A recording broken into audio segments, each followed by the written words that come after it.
Avast ahoy and g'day once again to ye mateys. I be your increasingly tired and shagged out DM, Josh the Pirate, and it brings me an an excess of excitement, possibly too much excitement, more excitement than my body can currently handle, to welcome you back to Corsair's Cove and our insane 27-hour International Talk Like Josh the Pirate charity marathon.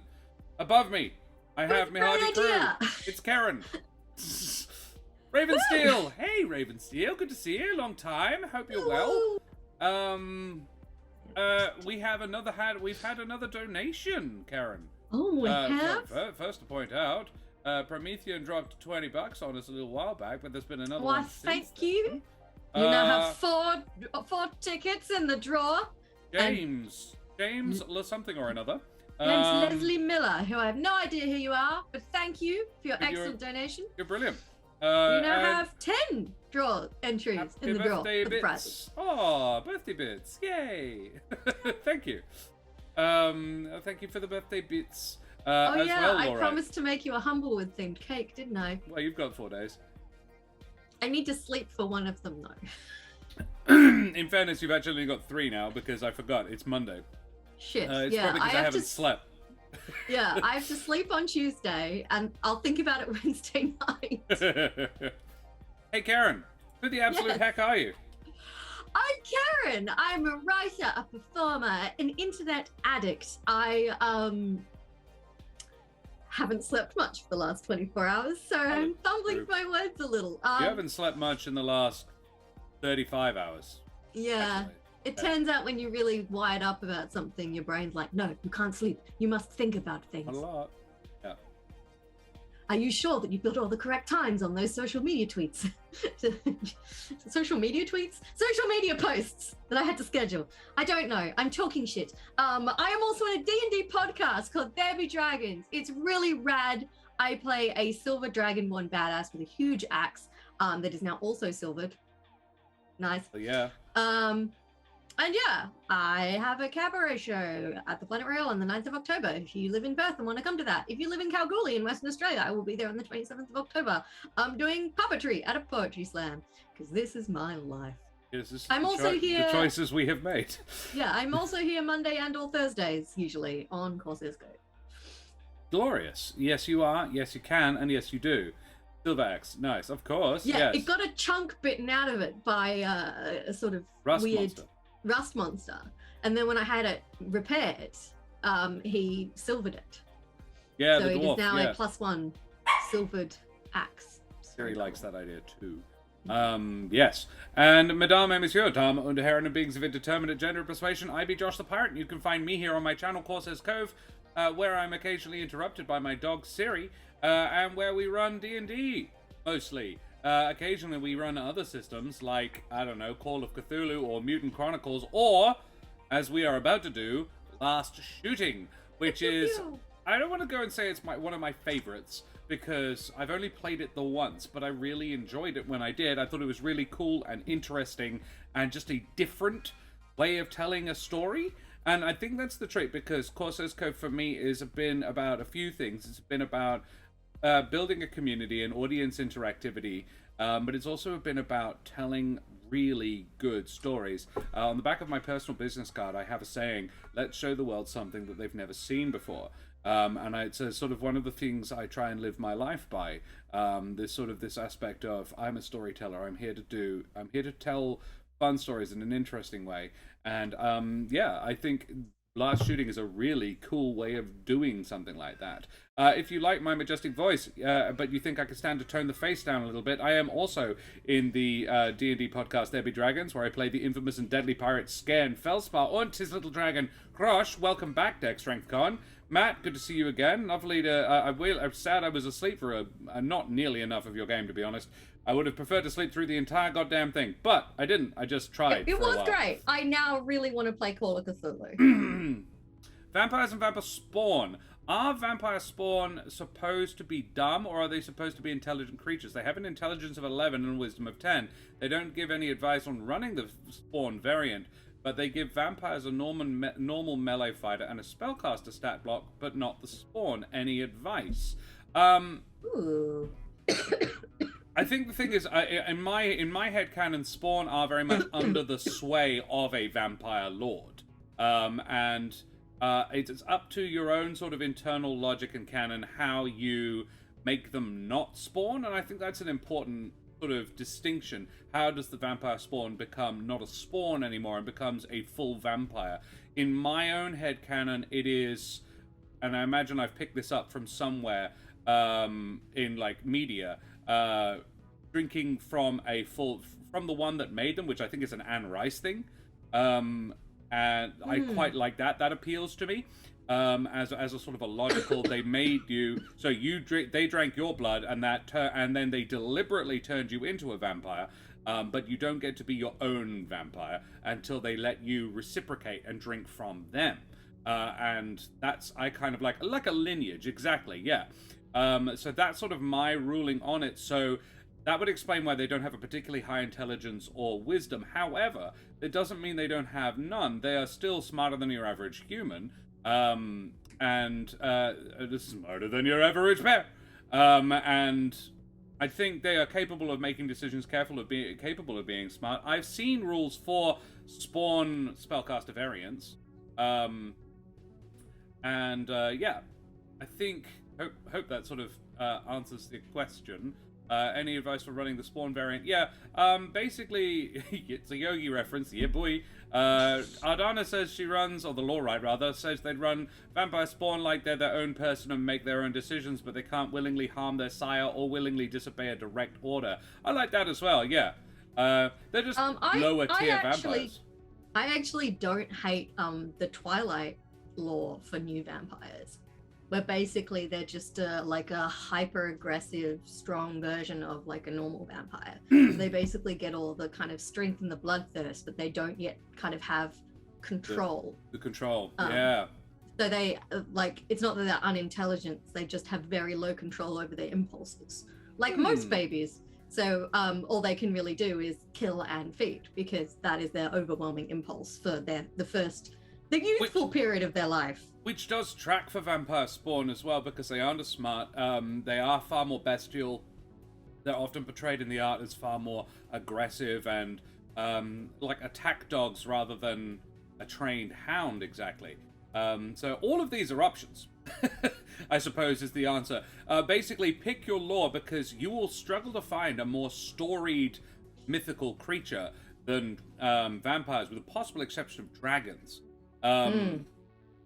Yeah, so and dragons actually tend to have a fairly good uniformity about them in terms of mythology, whereas vampires, it ranges radically on what they do and can and be.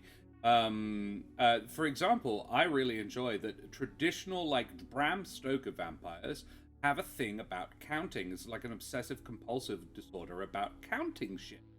The only other time you will find that in modern media is the Count on Sesame Street. But I really enjoy that. Firstly, obviously, they chose he was a vampire just because of the name. But I love that matches part of traditional vampiric lore. Thank you for the advice. I was looking for a boss that wasn't overkill. I almost accidentally put a level 18 to 20 Abjuration Wizard and a Death Domain Cleric multi-class as a Necromancer-like boss. Ooh! Wow.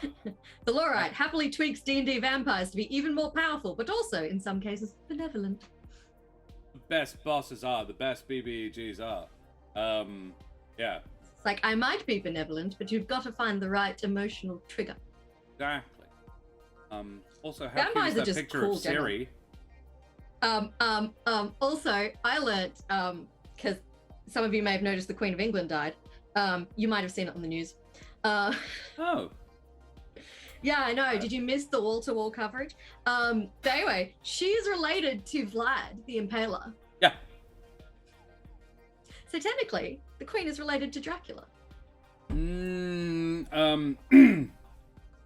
Yeah, sure. No, someone drew a family tree. It was on the internet, so it has to be true, Josh. So there is a chance she's going to push the lid off that coffin and climb back out. And frankly, I am there for it. I do like that the British royal family does have a history of anemia, like blood disorders. Yes, hemophilia. Yeah, that's the one. It's their vampiric heritage coming through. They need to drink the blood to regain their strength. This is what the Romanovs didn't know. If they let that kid chow down on some blood. Oh, you are.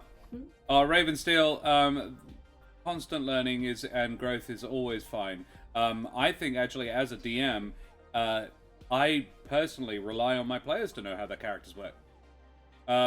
It's not my job to know how your character works. No, it's fine. Like, I might query a rule if it sounds wrong, but it's not because I don't believe you or I think you're cheating. It's just because we're like, is that how that works? And sometimes it's, could you check that? It sounds broken. And sometimes it's like, oh, I didn't know that. And sometimes it's, maybe you should read your character sheet because I'm pretty sure that's not how that works. And I have only DM'd Josh, which is good because I do not remember shit unless I've done it a lot. So if, I've only used Charm Person one time 2 years ago, I'm not going to remember those rules. Josh is just charming everybody, and I'm like, I feel like this is too powerful. I have had, and this is Charm Person is brutally abused. I've had to pull players up on it. I was like, it is a level 1 spell. Boy, howdy, Karen. You sure do. Well, thanks, Matt. I feel so good now.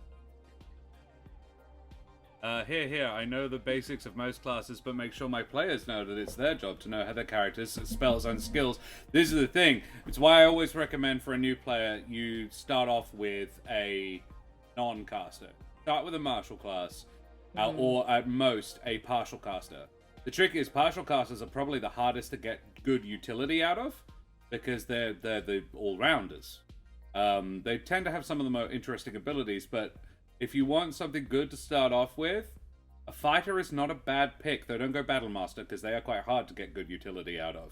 I did good by picking a fighter and then made him a Battle Master, so I was 50% of the way there. Champion fighter, I actually know 2 first-time players who their first character burned them out on the idea, because it was too complicated. Make them play a sorcerer with sorcerer points, then use an alternate magic tree. Bards are hard. The two people I know who burned out on their first character and don't want to play anymore are druids. Both druids. Druids are so hard because not so much because you've got they're hard to get good utility out of. They aren't, but they have so many rules. There are so many things that they can do. They know the entire spell list for druids and have to pick spells every day. So many options, exactly. And they get option fatigue. My mum played a druid for about 5 sessions and didn't like it. I was like, should have made you a rogue. You'd be great at that.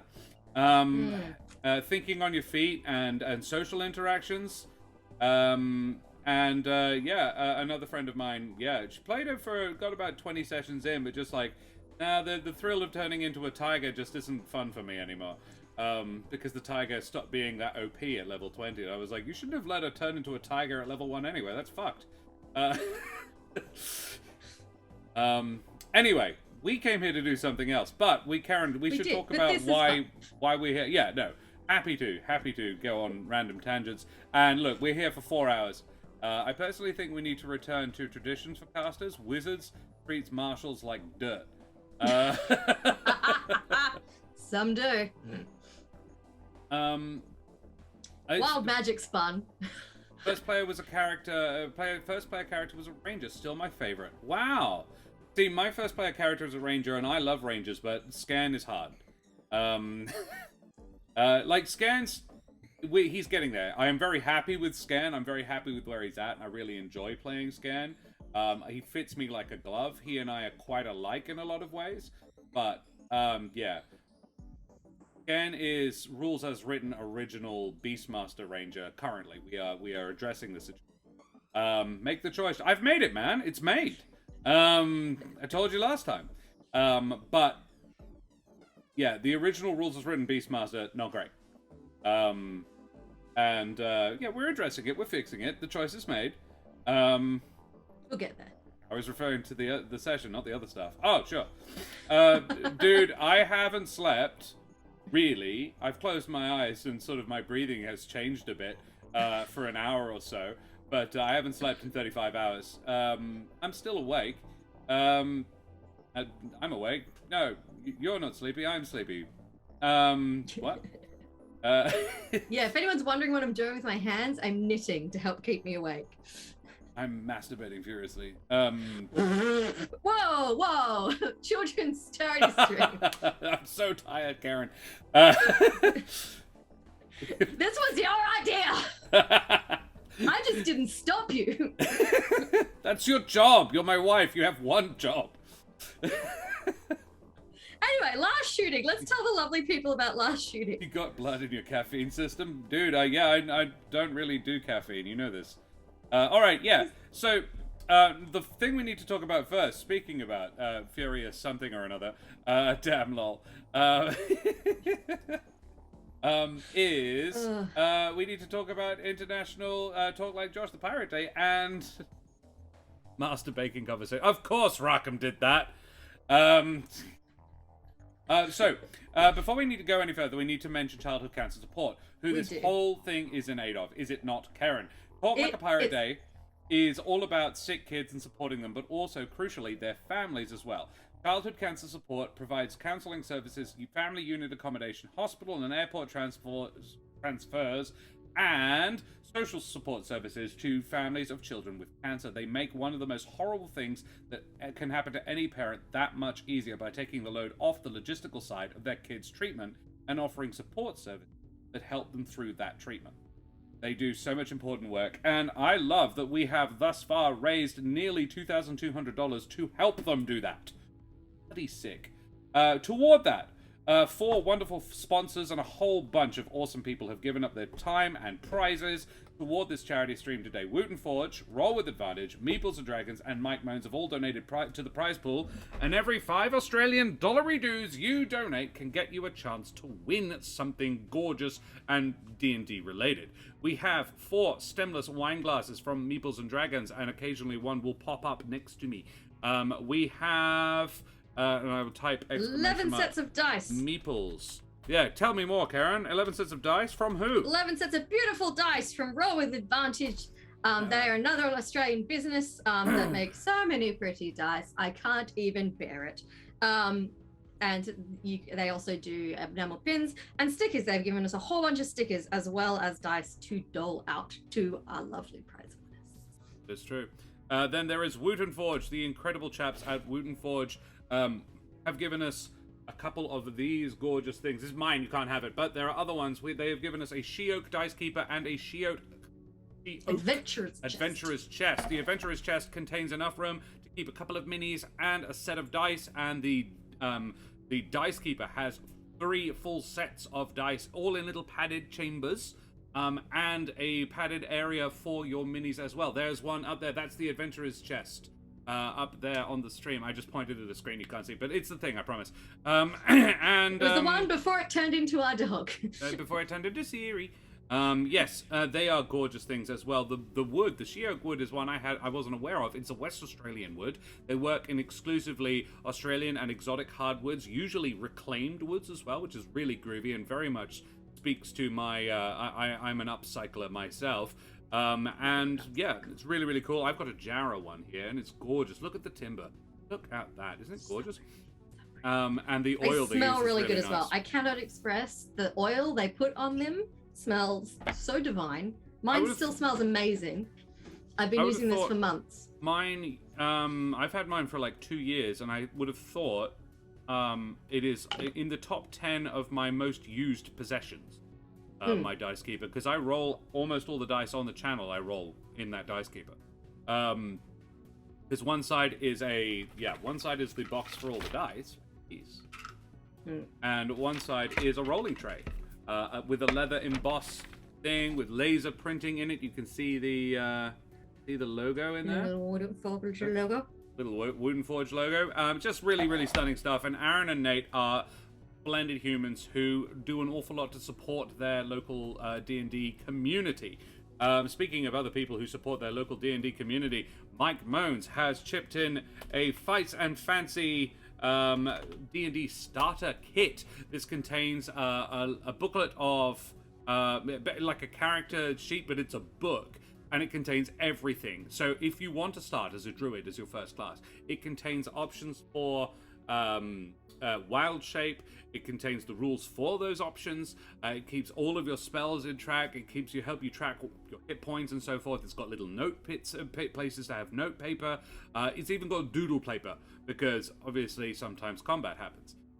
So yeah, and it comes with a couple of sets. It comes with a set of dice and some and a bookmark and a couple of other bits and pieces. And Mike says he's going to put some extra pieces in there as well, because he's a brilliant dude. Larxis, thank you very much for the follow, you bloody champion. Avast, matey. Avast, you cheeky scallywag. You're on it. Nailed it. Our pirate too, very good. Yes. I'm pirate, much swag. And if you want to enjoy looking at all these beautiful things, you can check them out there, because we've decided to, this is just Karen and I. We're going to play this game together. And yeah, look at those. Look at the stickers. Isn't the griffin cute? I love the griffin. I love the owlbear more. The owlbear is super adorable, but the griffin is... I believe the owlbear is in here somewhere. I can't remember if I sent you that picture for this one. Oh yeah, it is. No, I put it up there. Okay. Alrighty, so we today are going to play Last Shooting. We are the piratiest pirates ever. I am. I don't know about you. I'm a pirate, and so is my wife. Our whole town lost power. Thank goodness it's midnight, but at the same time, yikes. Jesus, hellhounds, that's rough. Hope you're alright there, buddy. I love that you're still watching the internet. Mobile phone would be my guess. I know, yeah. It's just not the inconvenience it used to be, right? That oh no, the power's out. Oh well, keep watching the internet then. I was on a tour once while power's out, so we're in this motel in Pinjarra with no power. And all I had my flashlight. And I was trying not to use my phone because obviously I had no way to charge it. So I was using my laptop as a light. Good times, good times. All right. So we are going to play Last Shooting. Battery saver mode. Okay. Yeah. Still here trying not to increase the heat. There's the owlbear. There he is. Got a Siri on my lap. So chill out. She's going to chill for 5 minutes and then she's going to start barking again because, you know, our dedication to helping childhood cancer support means that Siri has been neglected. Not very lovely. Okay, let us play Last Shooting. How to play, step by step. The rulebook is not particularly long. It is 26 pages long. You can acquire it on Drive-Thru RPG, and I recommend it because it's really, really good. Every game of Last Shooting has a set structure. You will start with the opening, which is a series of questions to help learn what the war is about, who your pilots are, and why they're fighting in it. The next section is the main action of Last Shooting, a series of 3 scenes. Each will start with a prompt to set the scene, then move into an auction phase, and then you will roleplay the scene. Once the 3rd scene is played out, you move to the ending phase, and the game is complete. The owlbear and the griffin, yes, very adorable. And the opening. The opening is your chance to set the groundwork for your session of Last Shooting. This is a time to consider tone, style, and all things that set one mecha story apart from the others. If you're playing this game, you should probably have a favorite. You probably already have a favorite mecha series or moments, and have spent some time thinking about why they appeal to you. You should have a conversation with the person you're playing with about their opinions and preferences too. By following the steps of the opening, you'll decide what drives your pilot and what the war is about. Each step in play will further fill in the details, so it's important to get a big picture sketched in first. The opening ends after you write your pilot's credentials on your data file. Karen, you've got the data file I sent? I have the data file. Splendid. The opening and its questions are found on page 15. The scenes... there are 3 scenes in each game of Last Shooting. Each will start with some questions that set up what is at stake in the battle to come. These questions are posed to the individual pilots, but should be answered openly out loud. This game doesn't work well with secrets. Each scene also has its own guidelines on how to run the auction. After the auction is complete, you will roleplay the scene according to the bids placed, as described in the rest of the chapter. The auction. The structure of Last Shooting is fairly rigid. Most of what makes each showdown unique comes from after the scene is set, but before it is played out. The step is the auction. Building from the prompts provided, the players set the scene, then the auction begins. It prompts in 3 steps. Both players buy in. Players decide whether or not to raise during the ante. Once all bids are settled, it's time to call it.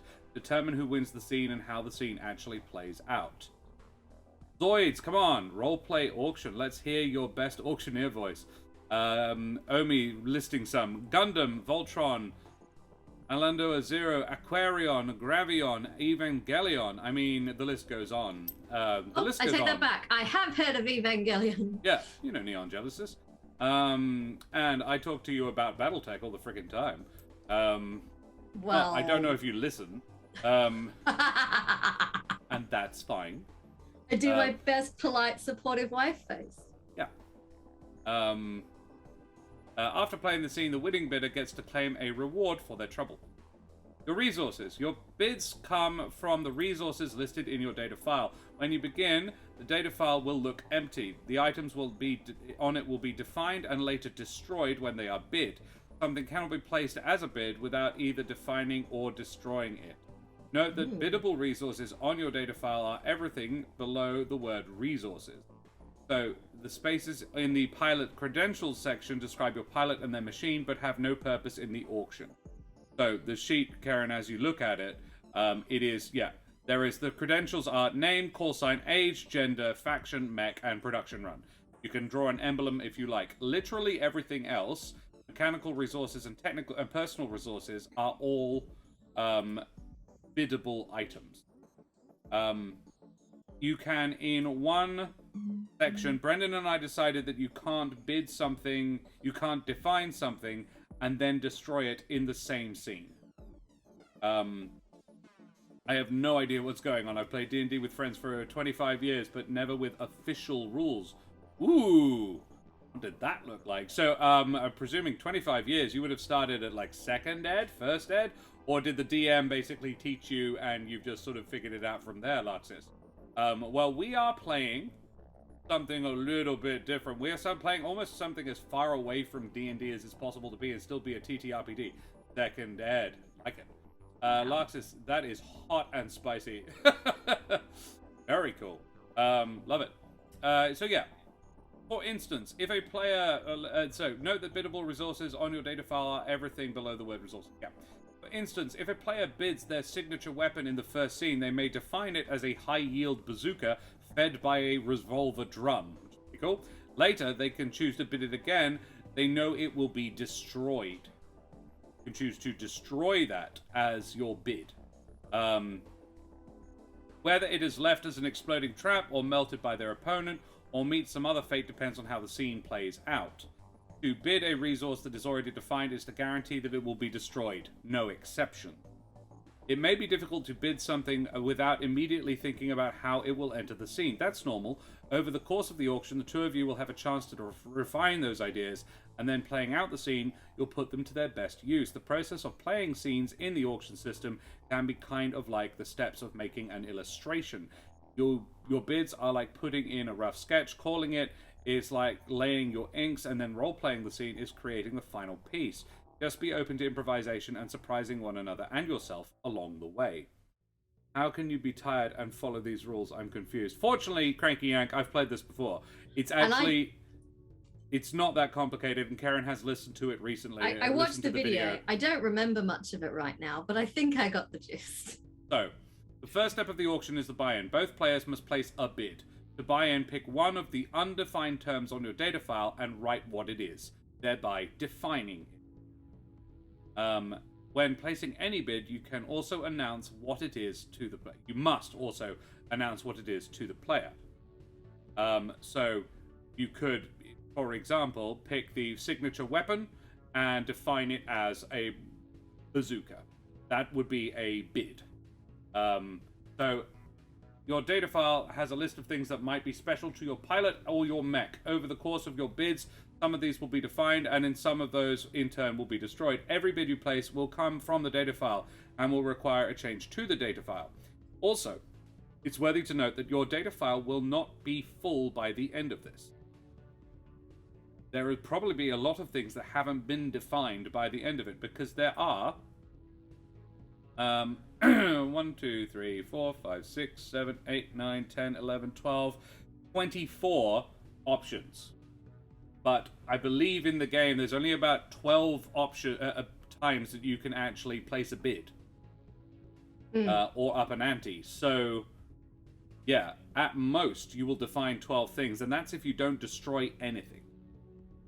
Because you can define something and then destroying it, and destroying the thing is very cool and characterful. So, the ante. After both players have placed their initial bid, it's time for the ante. Now that you know what your opponent's initial bid is, you can attempt to bid more to try and win the auction, which will define more about your pilot along the way. Placing this new bid is called a raise, and each time you raise, it is added on top of your previous bid. Raises are made the same way as the initial bid, either by defining a new resource or destroying a defined one. Each scene will tell you how many times you can raise. Player can only raise something on their data file. If betting comes to a standstill, both players have made their maximum number of raises for a scene, it's time to call it. Move to the next phase. When all bids are final, it is time to call it and see who wins. Both players announce their final bid. That means saying out loud everything that they bet in total and what it defines and or destroys. Then, both players decide which bid is the most meaningful. The cool thing about this is that it requires you to agree. My latest campaign was 5th, but I'm not sure what is going on. In this or in the 5th ed? That actually sounds interesting, all joking aside. Yeah, Cranky Yank, it really is. It's very different. It requires a lot of good sportsmanship. This one is, well, hopefully, Larxis, you will see. Then, both players decide which bid is most meaningful. Actually, Cranky Yank, like, I can understand why you would think that, but Karen and I tend to. We're pretty good. We have had exactly one proper fight in our entire 14-year relationship. And that's not a brag I make lightly. I can't even remember what it was about. It was your mother. Oh, yeah, that's right. It was your mother and her involvement in our wedding, because she paid for most of it and therefore felt she had a right to it. And you sort of did too. But also were like, I don't want to say no to my mother, which was the primary issue. Normally, we don't fight because we can see where the other one is coming from. It's part of the trick of being actors. Part of the training of being a professional actor is being able to understand where somebody else is coming from, even somebody you don't agree with. So a lot of our fights are like, it's like, yeah, I know where you're coming from. Yeah, I understand. I hate it. I want to be mad at you, but I completely get why that happened. Cranky Yank is American and their wife is Australian, so my sense of humor is interesting, but my wife and I rarely argue. That's cool, Cranky Yank. I'm glad for you. I know a lot of families who do have slightly more spicy relationships. I have no judgment for people who do have a little bit more of a heightened relationship with their spouse, but I'm very happy that I don't. I always put it down to the fact that, yeah, we're both pretty chill, we're both pretty reasonable human beings when it comes down to it. We also are best friends as well as lovers. I made the, I think, very clever choice of marrying somebody I really liked as a friend and also wanted to have sex. It's a delicate balance. It's a tricky thing to do, though, because you don't want to mess up a friendship by making it a partnership. It's tricky. Or as my wife would put it, I argue and she just looks at me like I'm an idiot. If your wife's the Australian, I can see that, yeah. I'm a Brit and I married an Aussie, yep. I know the feeling, man. So, if there is a tie, take a moment's pause to think. If you still believe in good faith that the final bids are equal, you can make a tiebreaker. This is an important rule and it's what won me the game last time. So, the first player to cross off something on their data file that they defined during this auction and destroying it is the winner. Coming out on top when it's that close requires sacrifice, and you can never use that resource again. So, play the scene. Each bid must be used, each bid must be present, and it must be present exactly as it was defined. Destroyed bids must be irrevocably destroyed. No take-backsies. The person who plays the winning bid who everybody decides won, gets to decide how the scene plays out, how it ends, and who walks away with the prize. You get to decide what happened to who, including where and why and how they did it. You have near total power over the scene. This is a big responsibility, but you're not all powerful either. You have some limitations on what goes down, and those limitations are the bids. Also, it's nice to let it go with the other, like, see if the other person agrees. Yeah. Respecting the bids is a great way to make sure everybody does good. Claim your reward. Once every bid is accounted for, the winner gets one last bonus for ending the scene. They get to cause harm or seize resources, depending on what they want most, right here, right now. These are the only way to enter something into a data file of your own creation, but not already printed there for you. Causing harm lets you place a destroyed bid on your opponent's data file, and seizing resources lets you place a defined bid onto either player's data file. So I can put a defined bid somewhere on yours or mine, if I want.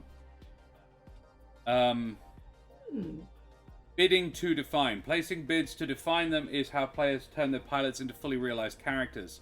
I think we can just skip to bidding to destroy. The same thing. You choose to destroy something. The ending. The ending is your chance to reflect on your game of last shooting and tie up loose ends you think are important. The story produced in a game often isn't clear until the end, so the ending gives you one last chance to act with the whole shape of the story in view behind you. It provides more questions for you to answer, a chance to reframe events that have transpired, and invites you to describe one final scene featuring your pilots after the battle is done. So, No, don't start that. Right. TTRPG Mech Warriors. Essentially, yes. Let me explain better. I have never checked out a D&D channel on Twitch before, so all of this is new to you. Well, Larsis, you have tuned in for a doozy. We have been going for nearly 20 hours at this point. We're 4 minutes off 20 hours. We have played so far 2 games of 5th edition D&D. We have played a game of Mutant Chronicles. We have played a game of Pulp Call of Cthulhu, and we have played a game of Easy D6 with a cast of under 20-year-olds. And Karen. So... It's not under 20, sadly. Yes, I have a frilly pirate shirt on, and a pirate jacket as well. I am Josh the Pirate. I don't always do this. Karen presented this to me about 3 minutes before we went live, 20 hours ago. And I was like, yeah, alright, fine. Time, live, yeah, I've turned those off. It's a while. Yeah, it's 19 hours, 57 minutes, and 32 seconds. Time live. Oh, it smells like a pirate too. Yeah, Josh the Pirate. International Smell Like Josh the Pirate Day. That's a different thing.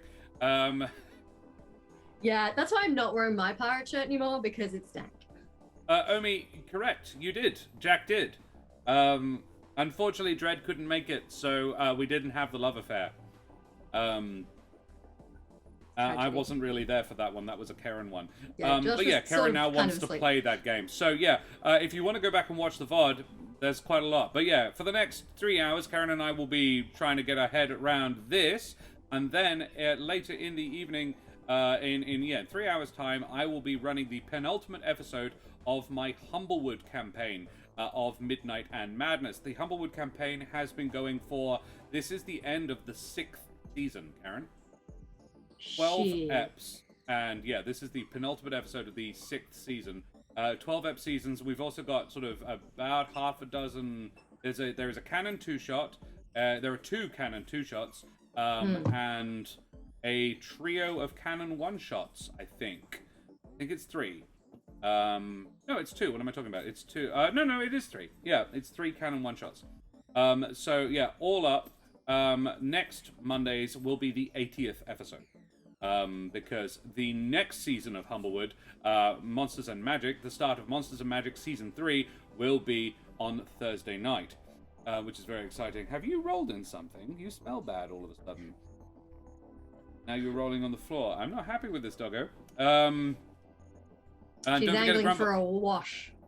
Oh, she is. I think she has. I think she's rolling something. Did you find cat shit in the garden? Smells like what it smells like. Don't forget Grumblewood. Omi, how could I forget Grumblewood? Lark says, how does D&D work over Twitch? Well, basically, we show you, we have 4 players and a DM, and we're not around a table. And it's exactly the same as in, we use digital dice on D&D Beyond, and it's pretty much exactly like normal D&D, mate. You do have to be a little bit more disciplined about who talks when. The big trick is I use professional actors and voice actors, most of them anyway, for my casts.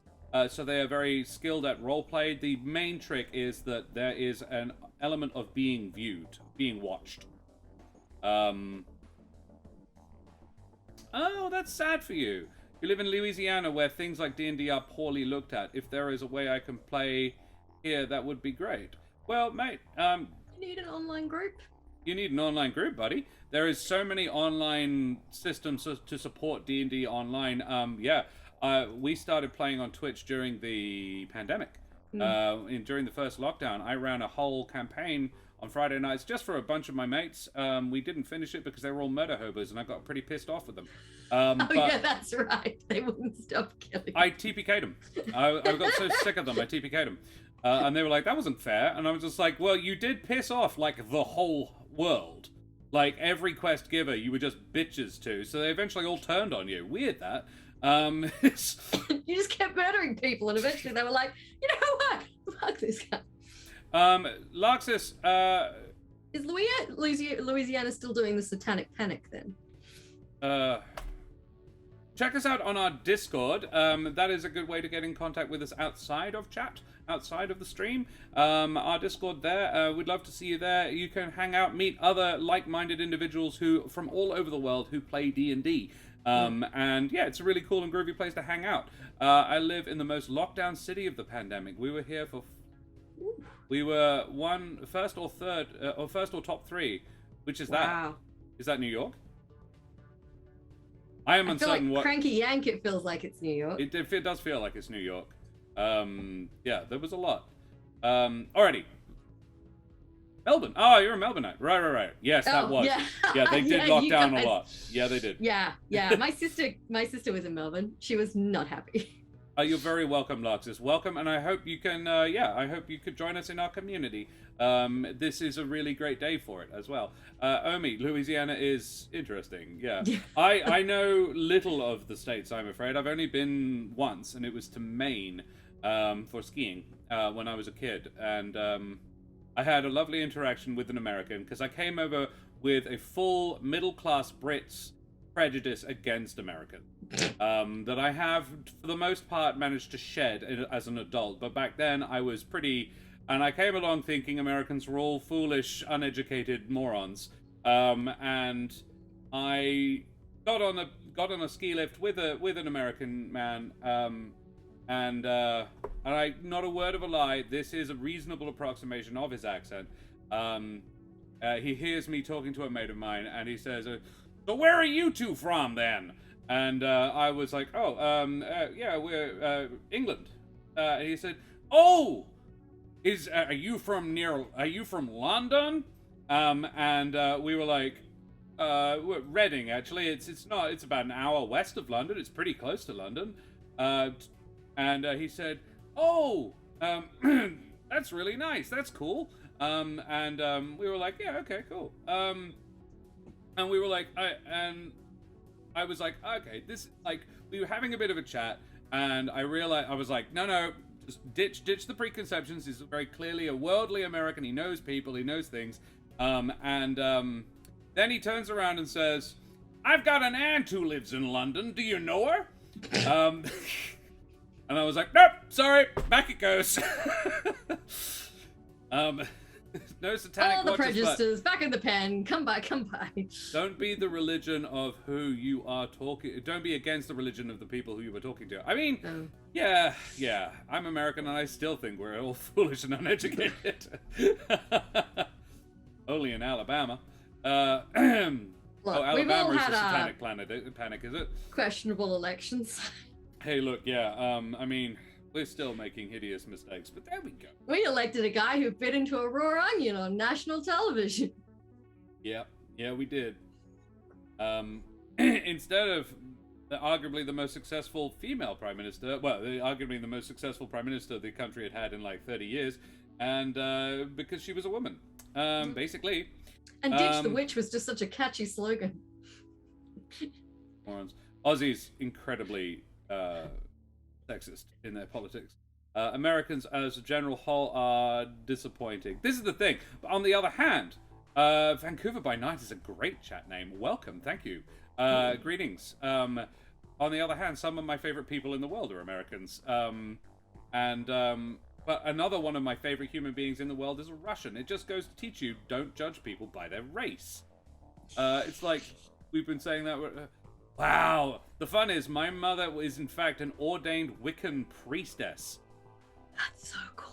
That's dope. I love that. And I imagine you are not very loud about that where you are from. Is nationality a race? It's sort of a race. Where you're from, basically. Don't judge people where they're from. Yeah. Books by covers and so forth. And as a Brit, it's really hard to not. And it's something I deliberately have to break. Because the British have long ago formed opinions about just about everybody.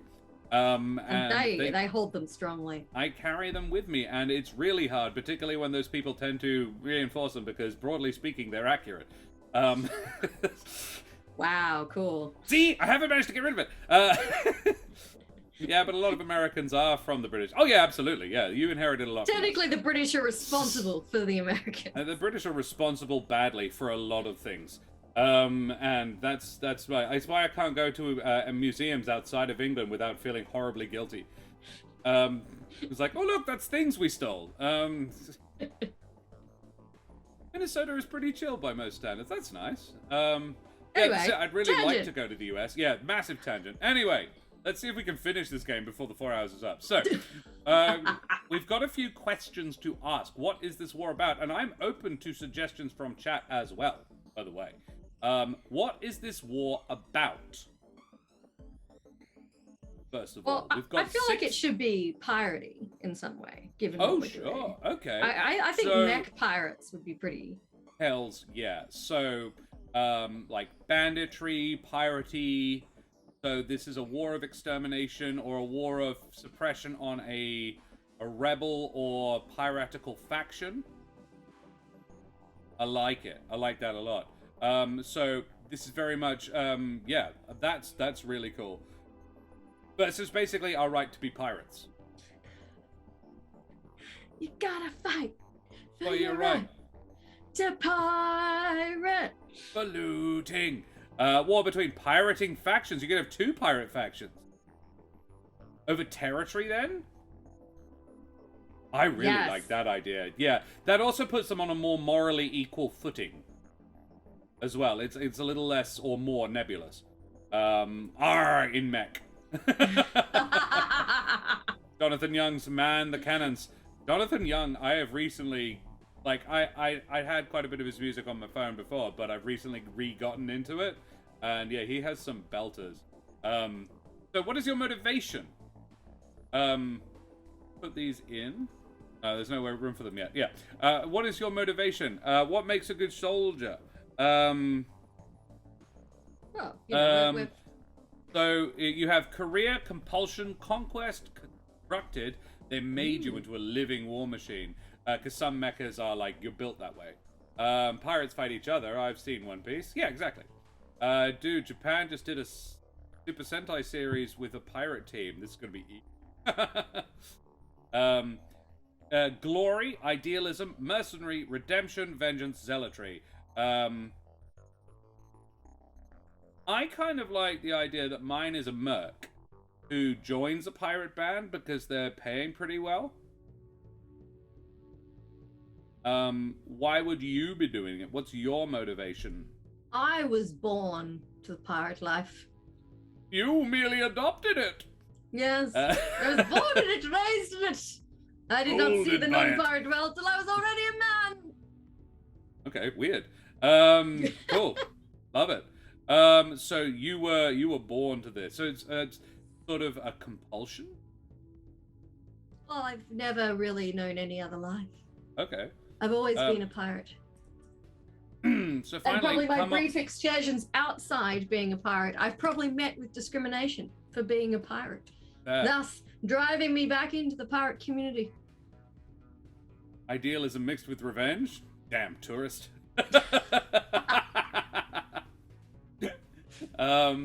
No, I think the Merc sticks with it. So tradition would be probably the Alrighty, cool. Love it. Show your credentials. Finally come up with the basics for your pilots, the factions, and their mechs. So, pilot name. Does it like?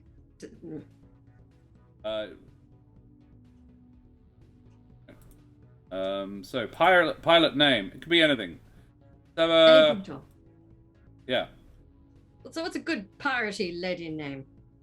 Pirate lady name. Yeah. Suggestions in chat. One-eyed Pete. Amusingly, my brooch that I'm wearing is called Anne Bunny. I am gonna go with one eye. I'm gonna go with one eye for my call sign. Like that. Wenching. Tradition! They stole the rum that gave me the visions of treasure. But then had nothing to do to me but blinding. So yeah, call sign is one eye. Age. I think one eye starts at around late 30s. 39. Terracotta. Terra Star Snatcher. I like Star Snatcher. That's cool. Terra Star Snatcher. That's cool. One eye optical. I'm going to use the optical Cyclops mech. Cyclops mech is a Battletech mech. It's a 90-ton monstrosity. It's a bit lightly armed for a 90-ton assault mech, but it's really good C, and C, like a triple C command control mech. And it's got really good targeting systems, hence the Cyclops eye. I'm going to go with the production run. I'm going to put the optical. It's an optical P73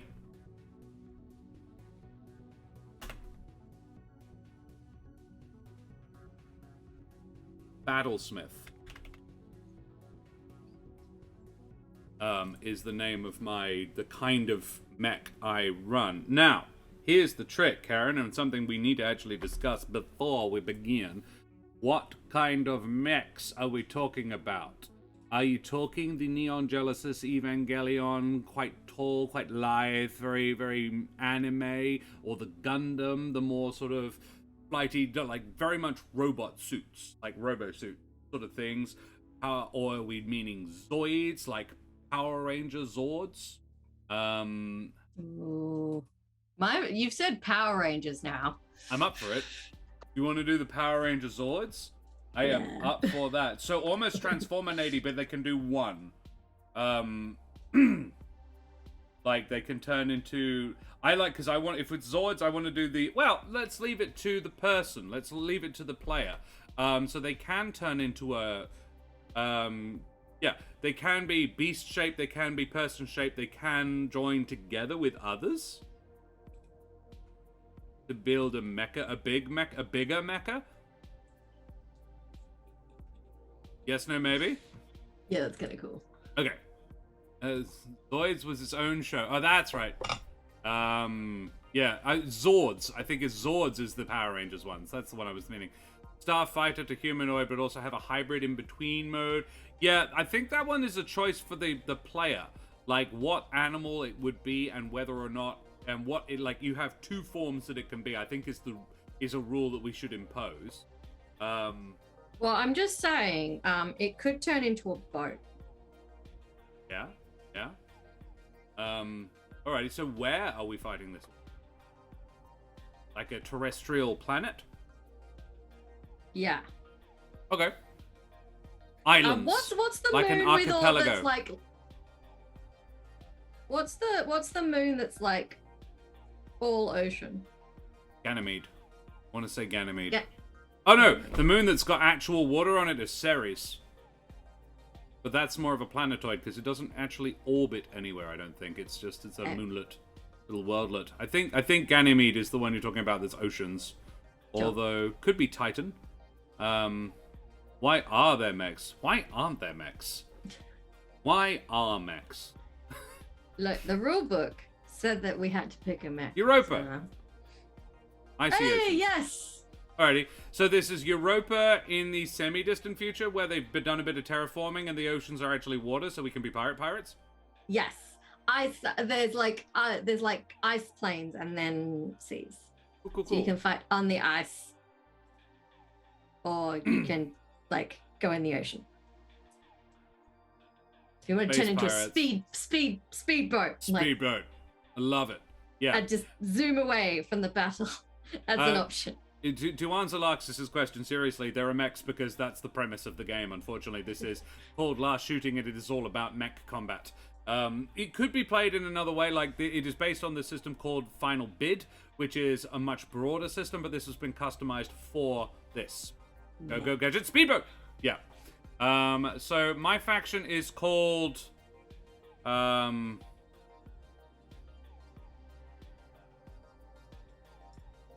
Need a name for a pirate band. Yeah.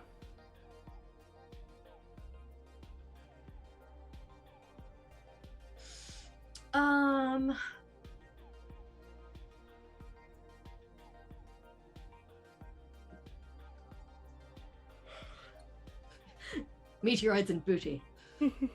Yeah. Jack Strength Con, exactly. That's what I'm picturing too. Yeah.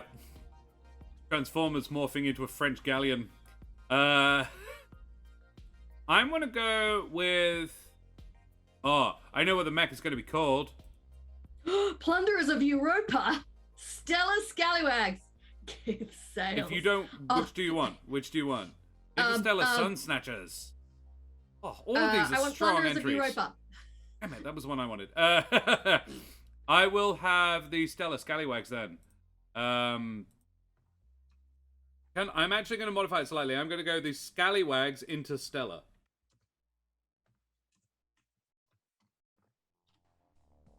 Stella.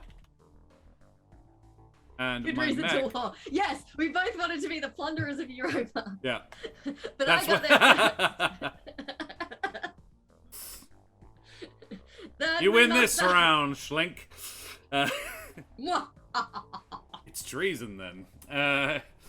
Yeah, and my mech is called the Hrafenkel. The what? Hrafenkel, and I will, Google it for the reference. Hrafenkel. The Hrafenkel saga is the main character is named Hrafenkel. That's the Old Norse pronunciation. It's the closest I can get to it.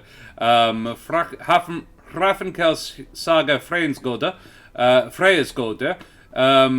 It tells of the struggles between chieftains and farmers in the east of Iceland in the 10th century. The eponymous main character, Hrafnkel, starts out his career as a fearsome duelist and dedicated worshipper of the god Freyr. After suffering defeat, humiliation, and destruction of his temple, he becomes an atheist. His character changes and he becomes more peaceful in dealing with others. After gradually rebuilding his power base for several years, he achieves revenge against his enemies and lives out the rest of his life as a powerful and respected chieftain. That is the saga of Hrafnkel. It's the name of Lehman Russ's capital ship in Warhammer 40,000, or Warhammer 30,000, really. And I just think it's a dope name. Now I have to come up with something as good as that. I don't do nautical. At least not to the level you do. Sweetie, very few people do nautical to the level I do. This is true. Okay. Yes, Scallywags Interstellar for all your wealth reallocation needs. Exactly. Ooh, deck strength con suggests Starfall. Starfall. The name for your mech. That's pretty dope. It is pretty dope. I'm going to put an M for my gender.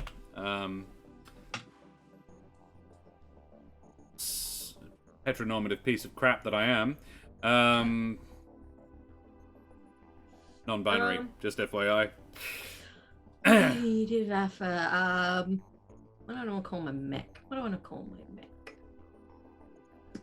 And to stick with the Nordic theme, I'm going to call him Bjarni.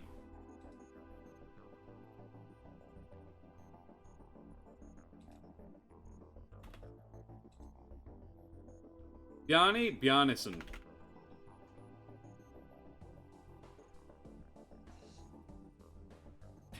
Which makes his call sign One Eye a little bit more interesting because, of course, Odin only had one. +1 upvote. Ooh. Naughty cow. Yes! Yes! So, either you call your mech Naughty Cal, or, I mean, Laurite, you have advantage. You have inspiration. Yeah. Oh, we have a subscription. Larxis, thank you very much, you bloody champion. Good on ya, matey. How can a name be compete with that? Yeah, how can any name? The only suggestion I would make is possibly Naughty Cal is her call sign, and her name is like Calinthe or something. Like, yeah, a Cal. I can't think of any names that begin with CAL. Calindra? Yeah. Callista, yeah. Calypso. Ooh, that's kind of a nautical name. Yeah. Now we're cooking with gas. Yeah, boy. And so my call sign is Naughty Cal. So good. Will never stop being hilarious. I don't think I'm going to win this battle, you know, guys. I just don't think that One Eye can beat Naughty Cal. But my actual name is Calypso, because there's a theme here. And my mech is called...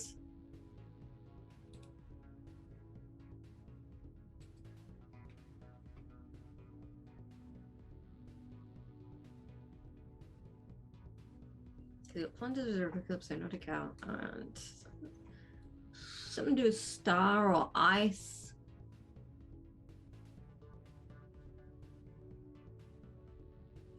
Ice pick.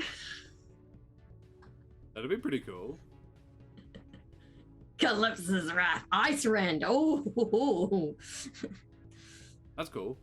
All of those are good. I'm now looking up Bredinga, or Bjordinga? Frostmourne! Frostmourne is dope! Cow pie. Splat. Look, I'm so Frostmourne, like, it's just, that Frostmourne sounds dangerous. Is sick. Like that. Went wow. That means merchant ship. Okay. Well, no then. I'm not calling a mech that. That doesn't make any sense. Because I did Google it. I was just like, what does that mean? And it's got a whole bunch of sites that are in Scandi. So, yeah. Gudbrand Vingerson. Okay. Yeah. I'm gonna make her 25. Wraith of the Lich King. Oh, yeah, cool. Alrighty, cool. So we have established all the things about them. You've got a faction, you've got a mech. The production run doesn't super matter, but I'm saying that mine is an optical P-73 Battlesmith. Just because it sounds kind of cool. Mine is a mech. Yes. Cool. Alrighty. So that's our credentials. Now we move to scene 1. You're a pair of pilots in a space war on an ice moon. The ice moon of Europa. History will say the course of the war was shaped by your duel. Mecha pew pew wah! But from that is the extent of my mech knowledge, really, if we're being brutally honest. Mech go pew pew wah, and Josh go blah blah blah blah blah about mech pew pew wah. We're so mature. For those interested, I am in the process of, on a series of Tuesday evenings, homebrewing my own 5e version of BattleTech, so that we can play with 5e style rules in the BattleTech universe with Mech Combat. The fate of the moon rests in these two hands. May the Celestials pity our souls. And fill my booty with plunder. So sick. Yeah, Dex Strength Con, it's going to be great. It's remarkably complicated. It's like every time I'm like, okay, I figure out how that works. Shit, now I need to know how that works. And that thing. So, how long have you been a pilot? Have you two met on the battlefield before? And how do you feel about your faction? Who knows? Well, I probably was popped in a little baby mech suit as soon as I was old enough. Adorable. I'm loving like a 5-year-old in a mech suit. Yeah. Yeah. So I've been in mech suits like as long as I can remember. Like they have little baby training ones they put the kiddos in, so you can get used to it. And then when you're a teenager, you're allowed one that will actually like kill people. I love I love R&J, but battle mechs, but we're not doing that. Baby's first giant robot. Yes. It's very brightly colored and it's got flowers and pictures of My Little Pony on it, but it is still armed with a pair of laser cannons. Targeting lasers, obviously, but it'll blind you if it shines in your eyes. It's terrorizing the neighborhood. Have you two met on the battlefield before? I think not personally. I think we know of each other's reputation, but we've never met in person before.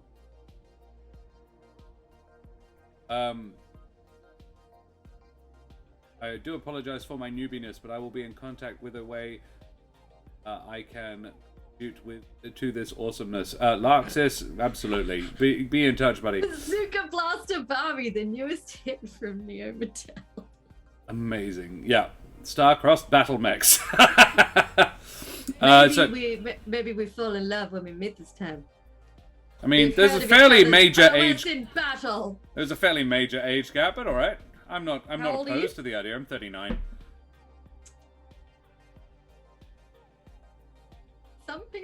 Some women like an older man. Yeah, I know. Maybe you've aged really well. 3D animator. Noted, Larxis. Noted. Very cool. That's very cool. Alrighty, and how do you feel about your faction? I imagine everybody knows that you love your faction. Oh, they're my family. Like, yeah. Ride or die, bitches. Sorry, I'm swearing again. I'm very tired. Yeah, it's okay. And how do I feel about my faction? It's a payday. I think Mercs look down on pirates. And he's sort of slumming it for the payday at the moment. Initially. But I think as he gets invested in this conflict between them... Josh's character has an age-halting stim system in his mech. Maybe. Oh, Larxis! Aww. Forever 21. Anyway. A Ravenous Panda TV, Bullet Catcher, Serum76 wasn't subbed. Raging Rolls. You bloody legend. Thank you so much, Larxis. You excellent person, you.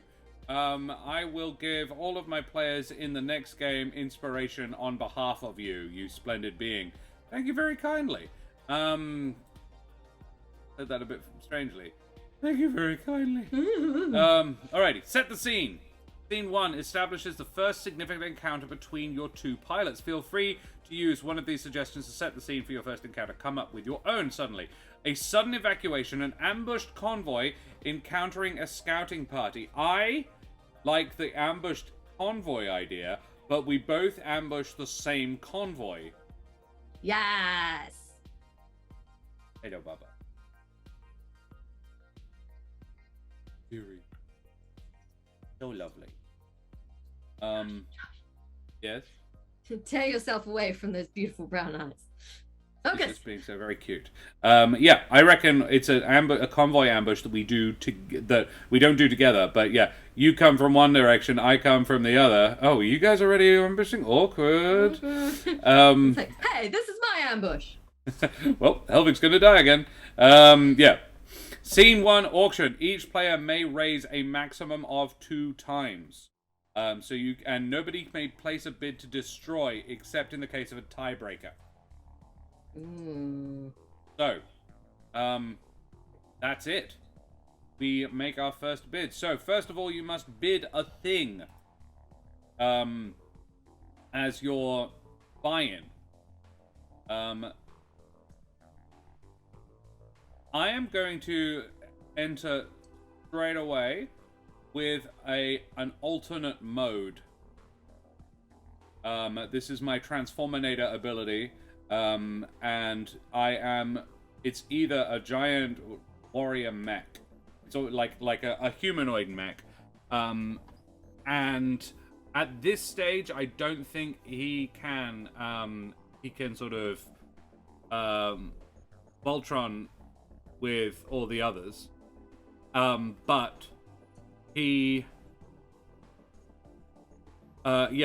turns into a silver panther that is really fast and maneuverable on the ice, and it's also quite well camouflaged because it's silver. So yeah, silver panther mode. Transforminator. Sorry, I don't know where it came. Cranky Yank, Transforminators is just what me and my mates call them because somebody made a mashup of the two ads for Terminator 4, or the Terminator with Christian Bale in it, and the Transformers 2 or 3, I think. Like, first there were the Transformers, then there were the Terminators, then there came the Transforminators. And yeah, it was just a mashup of the two ads, and it actually worked quite well, so we call them Transforminators from now on. So, yeah, when we talk about mechs, we talk about Transforminators. Yeah. Yeah, how many weird words like that do we have in our vocabulary that came from one very silly conversation and then just stuck for the next decade or whatever? Decide what you are bidding as your initial bid, and I'm going to get myself a beverage. Okay, Chat can help. Tactical specialty, alternate mode, mobility system, sensors, tactical suite, utility equipment, standard weapon loadout, signature weapon 1, signature weapon 2, unique customization or unique appearance.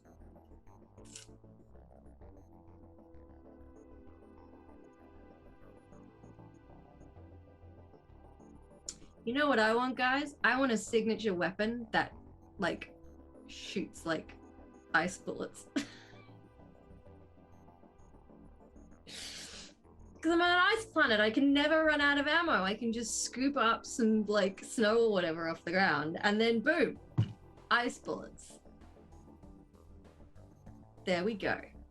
Long-range railguns like a frost beam.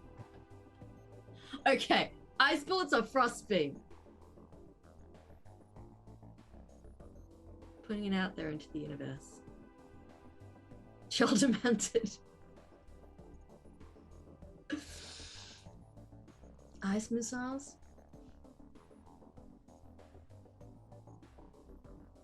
Pressurized air bullets. So many options for hideous destruction. 15-foot ice spikes. How you going? 15-foot ice spikes, pressurized air bullets, ice missiles. Yeah, because I was like, what if I had like a gun that made ice bullets from like the snow and ice around me, so I can like scoop it up and it turns into ice bullets. And then like we had frost beam, ice missiles, cryo catapult. Dope. Well, that's what it's called. Whatever it is the cryo catapult. Water balloons and a slingshot. That would actually be super good on a freezing moon. Holy crap! It would be, wouldn't it? Even better if the atmosphere was really low pressure, because then it would both freeze and boil simultaneously. So you would freeze, but also sublimate. So you would be covered in mist, but also frozen. Amazing. Yes, the cryo catapult that essentially shoots water balloons at your enemies. It's one of my favorite things about Mars. Mars's atmospheric pressure is so low that even though the surface temperature can reach 30 degrees centigrade, which is quite a pleasant summer's day in Australia, it's still, because the atmospheric pressure is so low, water would still freeze at that temperature. but it would also boil because it like the difference between pressure and temperature, it both freezes and boils simultaneously. So just water just left out turns into ice instantly that also melts and boils. And it's just Mars crazy. is a messed up place, and I don't know why people want to go there. Yeah. Comes cannonballs the moment it hits. Yeah. It would depend on the weather, wouldn't it? If it was really cold, they would turn into like giant balls of ice. Yeah. Smash the shit out of things. When it's a little bit warmer, like in the sun, it would land on you and then freeze. It would burst on you, freeze, and then start steaming. You're getting all the help. Very well. So this is a signature weapon? Yes, this is my signature weapon. The water balloon slingshot? Yes. The cryo catapult. The cryo catapult. Goodness gracious, great balls of ice.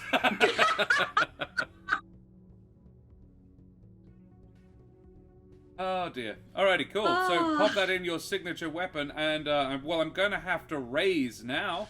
Yeah, you're beating that with your Ice Panther. Silver Panther mode is pretty cool, but it's no that.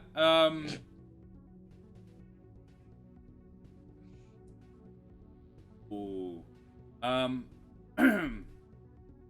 My signature maneuver is Death from Below.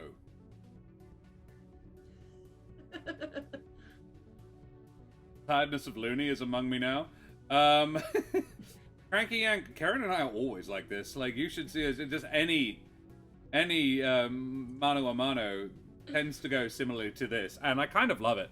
I love sitting here and Karen knitting and us playing games. Getting progressively more and more ridiculous. We have there's a couple who play it's Defoob and his wife, whose name escapes me, and they play on Defoob, and they play board games, and they have just loads and loads and loads of board games, and they just sit and play them together. They have a similar vibe, but I think Karen and I are more playful. And we are very, very tired right now. And we are extremely tired, yes. Cranky Yank, that's, yeah. Then you're in the same rough place we are. Yeah. Siri. So, signature maneuver, Death from Below. Okay. What is Death from Below? I run at you in Silver Panther mode, and then shortly before I attack you, I jump and dive, smashing into the ice and going under and through, and then coming up beneath my opponents. Panther mode. Well, that is... Is that terrifying. dope enough for you?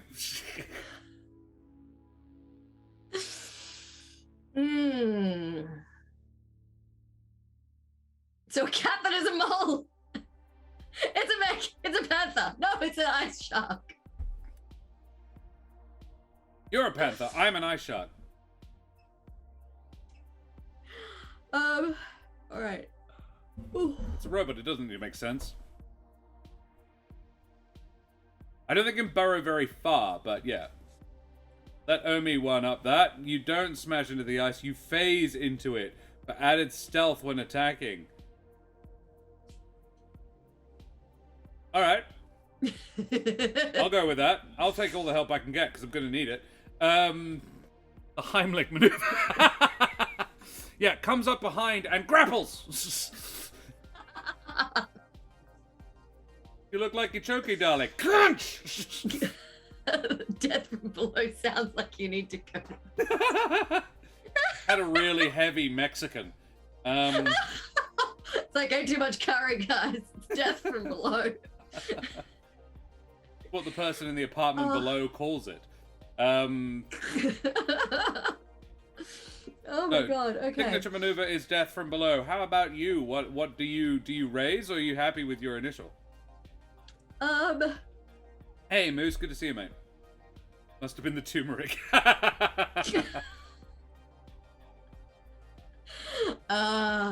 Karen has a jump drive, allowing her mech to instantaneously warp to any location she can see.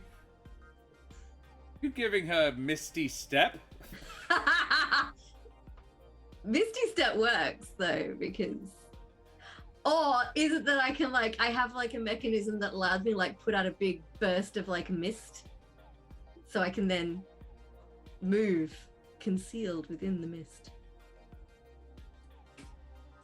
And the death part is basically the Liger Zero strike laser claw, but the claws are plasma. Yeah, I'm on this. I am down, Omi. All of this. It would have to be because that's how it digs. Its claws are plasma, so they melt the ice, allowing it to burrow through. Yeah.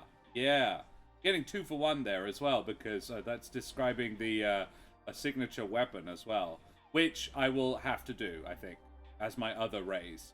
I will describe the signature weapon, which is the Ice Panther's silver plasma claws. It's pretty dope. Which is pretty boss. I like that. Plasma claws. Yeah. Definitely maybe Frosty Step.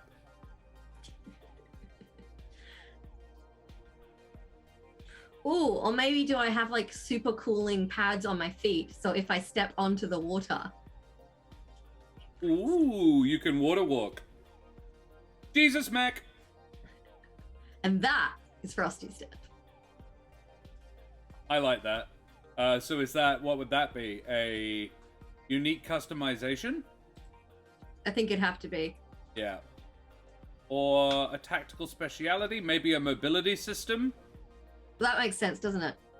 It could be any of those. I would allow any of those. Utility equipment if you wanted. Yeah, sure. Means I can also kick you with my super cooled feet. Yeah, if I'm covered in water, that would suck. Weighted ice netting that freezes onto its target. Maybe you can super harden the ice to stop the panther's digging directly underneath. Holy shoes of movement! The holy souls of movement, yes.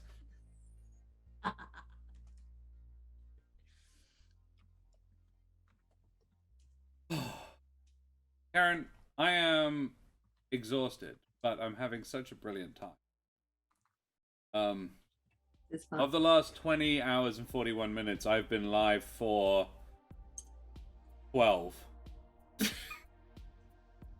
And I've been manning the computer for a further 5.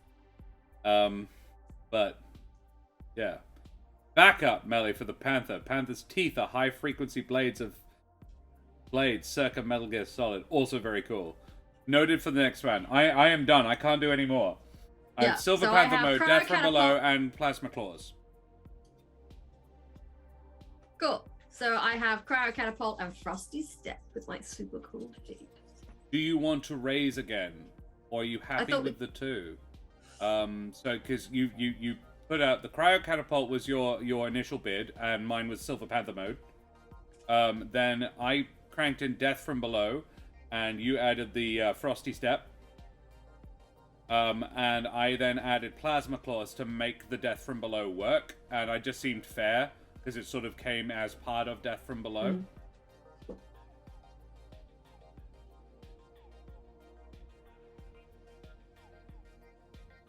Do you think your bid is strong enough to win currently? I don't know. The Cryo Catapult is dope as hell. True.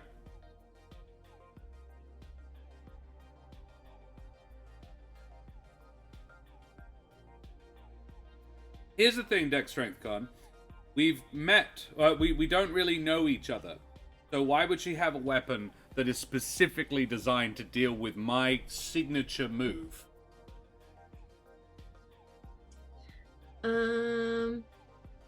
Rip Ice Panther. Well, yeah, but she doesn't know about me yet. we ice you. Josh, I have all 3 of the mammals in the room. I was about to say, I'm like, I've got like 15 fish here. You got, yeah, but I have. Hang on. Mass-wise, you've got much more pets in your room than I do. Yeah, I got. Or guinea. 2 bonos. And I only see one bono. I believe you. And there's a papa. Sorry, Siri. Oh, baby. Yes. Oh, so pretty. Yes, there are bunnies. True, I forgot you weren't actually fighting. Yeah, we're not fighting yet. Oh, there go the bunnies. Okay. Stop moving that around, make everyone dizzy. Okay. Tell you what. You don't have to. You can stop where You know you're what? at. Yeah, I'm cool with my beard of the cryo catapult and Frosty Step. Okay. So, who do you think has made the stronger bid, Karen? Clearly, seeing as you stopped, you think you have. Yeah, I think the cryo catapult is genuinely amazing and versatile and has a really catchy name. Yeah.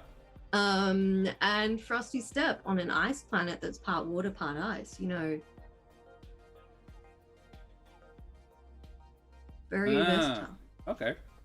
So what does Frosty Step do exactly? It freezes Basically, the ground beneath you. I have super cool feet. So if I step onto water instead of ice, it will freeze beneath me. And technically I can freeze up the ice beneath my feet if it is unstable. Whereas I have almost the opposite, because my plasma claws melt the ice beneath my and allowing me to go a little bit, because this is why I would make the argument that mine is a little bit more flexible, because I am, you've got the range capability, I've got the maneuverability, I've got variability. That being said, I agree, I think you did win. It's a cryo catapult. The cryo catapult is a very strong entrance into this. So, with that in mind,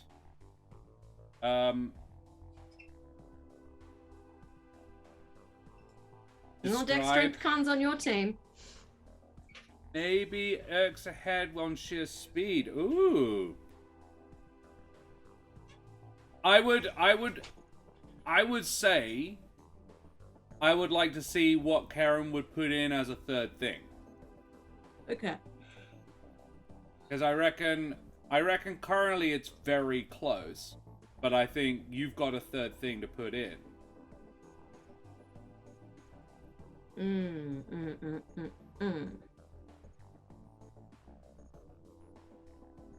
Yes, we did have the ice. Bear in mind you were trying to steal stuff as well. Like, there's the initial intention behind these. These are pirates, not killers. The ice cannon has an element of that. Like, yeah, it can break stuff, but it can also just freeze stuff. The cryo catapult. Okay. Panther mode is melee. Yeah, if I got up and close, you did. I would like... Larxis, not a problem at all. Thank you very much for joining us. It has been splendid having you. And I hope to see you again some other time. Yeah. Don't be a stranger and check us out in the VODs. I have made sure that they are accessible to anybody, but you're a sub, so you could watch it regardless. And we also have the YouTube, the Tube of You, if you want to check out any of our previous episodes, which you missed. Yeah, wow, I did not spell that right at all. YouTube. That has, if you want to see how D&D is done online, I pride myself in that being a way.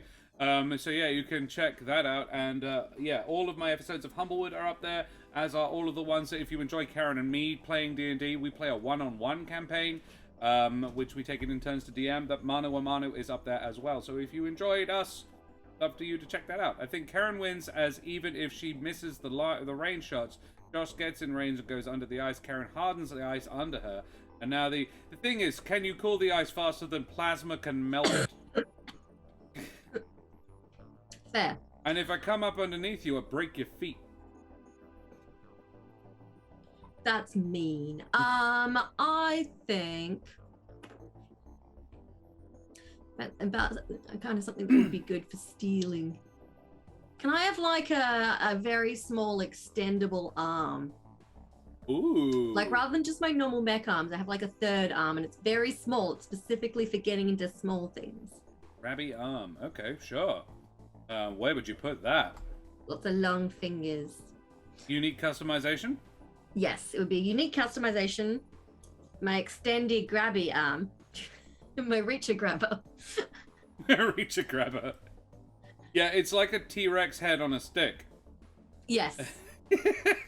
but much more delicate, like really long metal fingers, so it can like pick locks and slide under narrow things. Say they've hidden their diamonds under the seat. Shoulder mod. Here comes the claw. The claw. I was actually going to say, I think it comes out from underneath one of my regular arms, probably my left arm. Yeah. Do you imagine that the mech has hands? Yes, or does I have, it have regular built-in cannon. Yes, I have regular mech arms, but they're mainly for shooting and hitting things. And then this is the picky. And then there's a little outy one. Yeah. Comes out and grabs like the tiny mouth in the tongue of the alien. Yes. You open your hand and a smaller hand comes out and grabs stuff. Cool. Alrighty, then I would say you have it. Hey! Small robot arm. Or retrieval.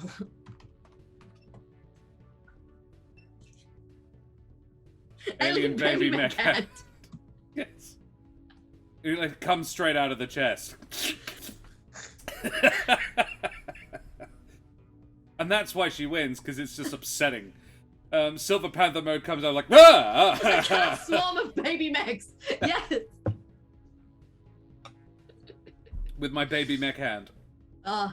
It's a very delicate touch. Baby mech hand.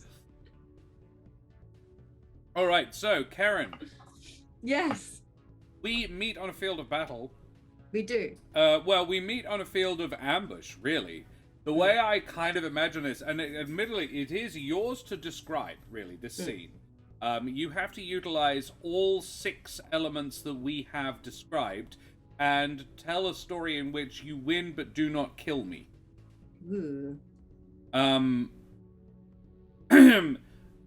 So you need to mention Silver Panther mode, death from below, plasma claws, and then there's the baby grabby hand, the cryo cannon, the cryo catapult, and the icy shoes. Oh no, not at all, Cranky Yank.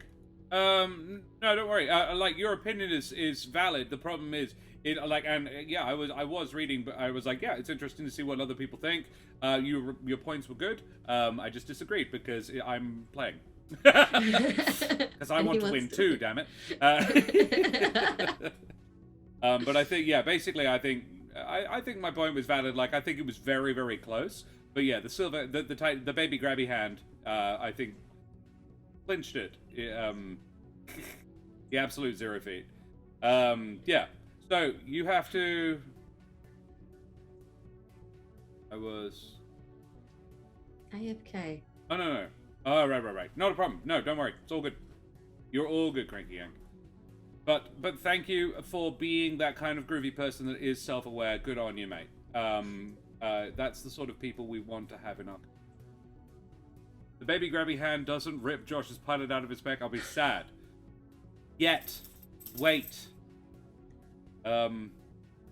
Just because it's mentioned here doesn't mean it can't be mentioned in future battles. There are 2 more battles.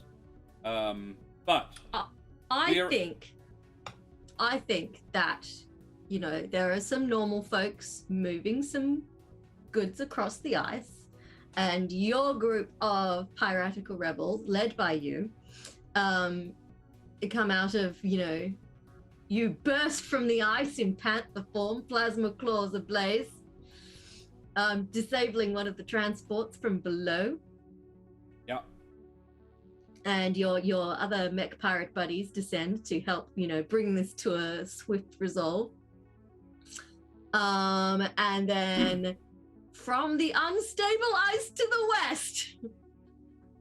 Rumbling. Sorry? There's a rumbling. There's a rumbling. Yeah. And I am using my super cool feat to strengthen the ice, allowing me to cross across this unstable section of the ground. Are you leading a group of your own mechs across the ice flows? Yes. And they're like following you because they're like, this.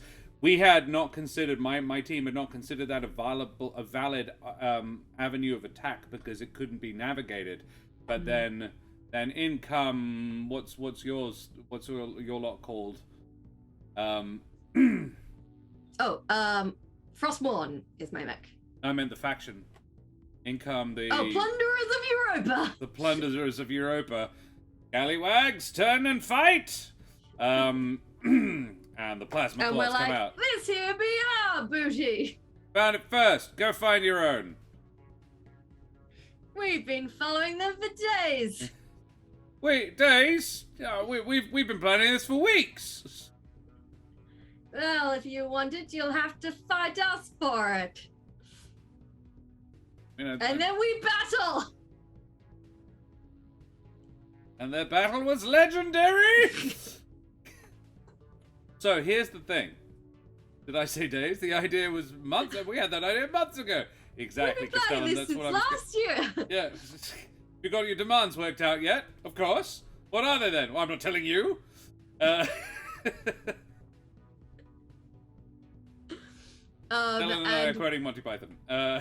My cryo catapult causes devastation amongst your men. But your nimble jaguar, it was a jaguar, right? Yeah. It's harder to strike. It is. But eventually you are surprised by my tiny grabby hand. Yeah. So I the way I picture it is, Silver Panther, like, I start out as a robot, normal, and then I'm like, okay, let's go Silver Panther mode and screw this guy. Screw this child. What does she even know? Doesn't know anything about being a pirate or a mercenary. And yeah, Silver Panther mode, dodging between the shots from your cryo catapult.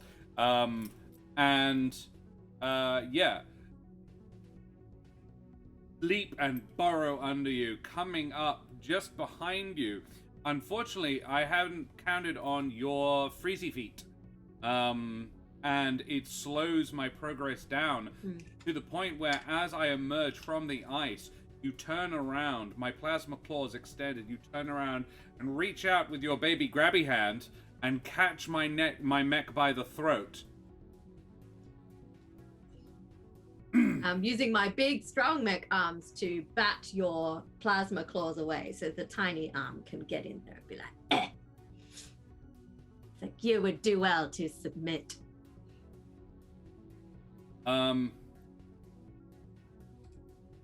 And looking around, my mech's head sort of tilts around, and I see that without my assistance, my allies are faring badly.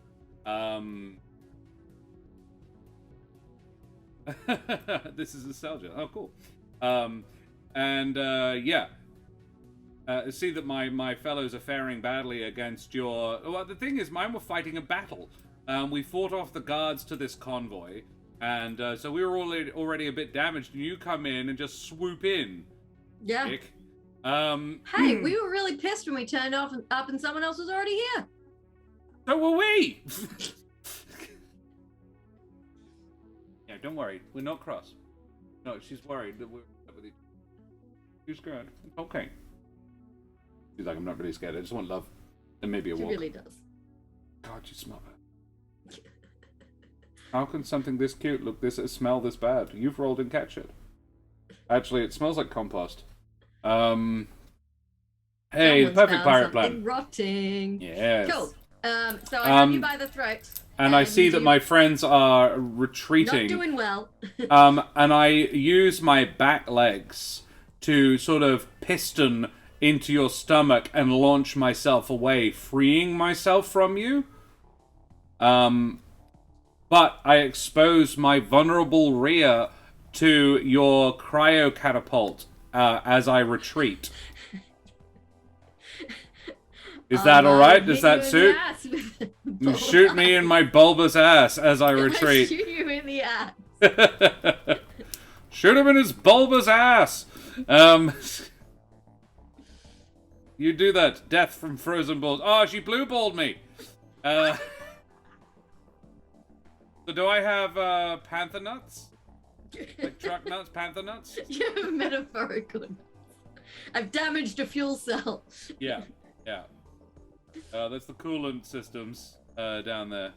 There's the problem. Another interesting problem that you don't really expect to have in a low gravity or low atmosphere environment is overheating. because atmosphere is required to conduct heat. Like those round whiskey ice balls. Yeah, I've got a couple. I use them for gin, but yes. You don't want too big ice balls for whiskey because you don't want to water it down too much. You have to be pretty careful with the amount you put in. Slowly. Well, there is that. Well, if those ice balls melt in your whiskey, you are drinking it too soon. They melt those things so slowly. takes really a long time, yeah. Alrighty. So, yeah, you managed to make it... well, I managed to make it away, but not without an embarrassing case of blue balls. And you hear me, like, shouting after you. It's like, you stay off our pirating lanes, Panther Man. Since when was this yours? We've been here for weeks.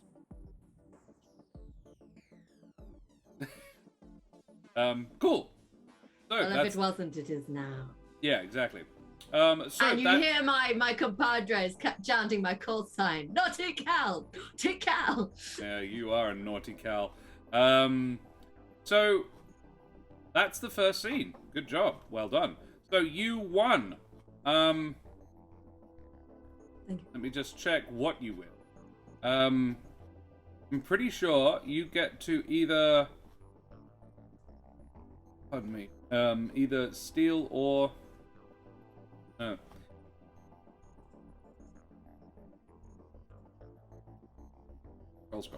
Scroll. Yes, I know, baby.